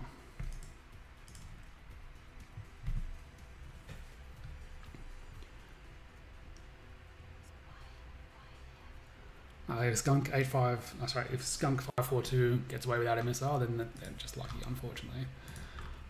Let's see if you're right. Maybe you were when you wrote it, but looks like I've corrected it. So you can see up here, these indicators show how many missiles are allocated to each. This one here, I'm glad that I got 2 allocated to. Probably this one's going to be an escort, but we'll see. So a surface convoy moving at 21 knots is going to be a pretty tough target for diesel subs. If you're actually on the Russian side, then just moving at a fast speed should provide some protection against the Japanese subs, just purely by making it difficult for them to catch up to you. Something else that I would do is probably zigzag your course, so that they have to move quickly to get in position, and then you change course, and then all of a sudden they're never going to make their intercept.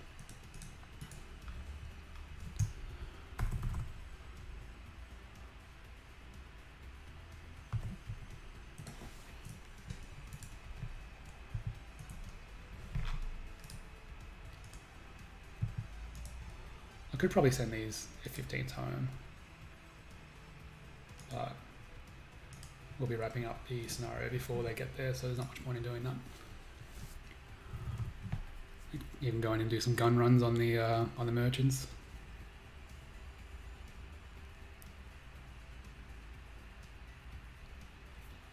I think that was part of Red Storm Rising, a F-15 doing gun runs on a merchant ship. So I'm not super familiar with weaponry. I mean, like, I was in the military, but like I said, medical background. But I can imagine that like a 20mm cannon would really tear up a civilian ship, like really make a mess of it.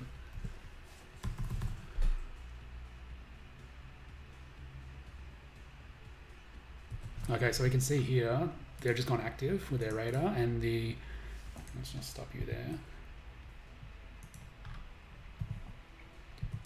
And the red indicators there are their fire control radars.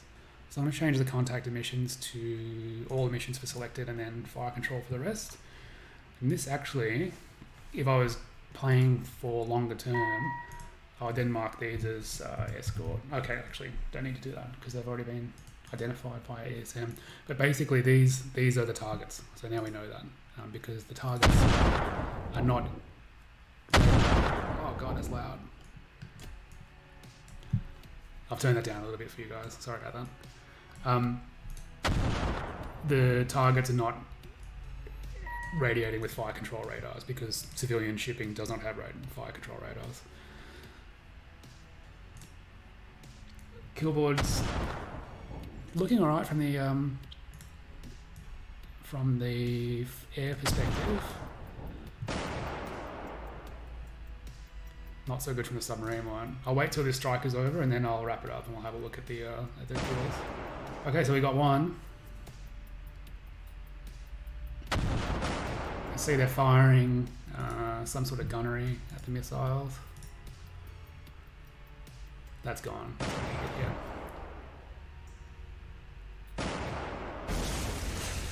So hopefully, yeah, it actually has. So that's actually retargeted. It was initially targeted here, but now it's moving on this one, which is great. That's a hit there, I think. Maybe it was a close-in destruction. So we've had a few ferries destroyed, which, I mean, it's not cheating, but you can kind of tell just by the events there. So let's have a look and see what the scoreboard is. Average. I did average, even though my guys probably won't get home. We won't hang around to find out that. I'll just retire undefeated at average. But from losses and expenditures, we've taken down 10 of their Su-27s, 6 of their commercial ferries, which was the targets, and 2 Grisha corvettes. On our side, we've lost 1 F-15J and 1 submarine. So pretty good trade-offs there. I would say, by the looks of it, I'm not sure these guys are evading or they're going home, but that might be, enough to convince a real-world opponent to turn around and go home. If they just had one strike that has wiped out half of their convoy, that from their perspective would have basically come out of the blue. They would have picked up some ESM from the P3, and then all of a sudden they've got incoming missiles. That might be enough for them to decide, okay, you know what, it's not that important, or not as important as keeping our people alive. Maybe we should just go home. So if interest, I'll just see whether we can actually get our aircraft back to base. I kind of doubt it.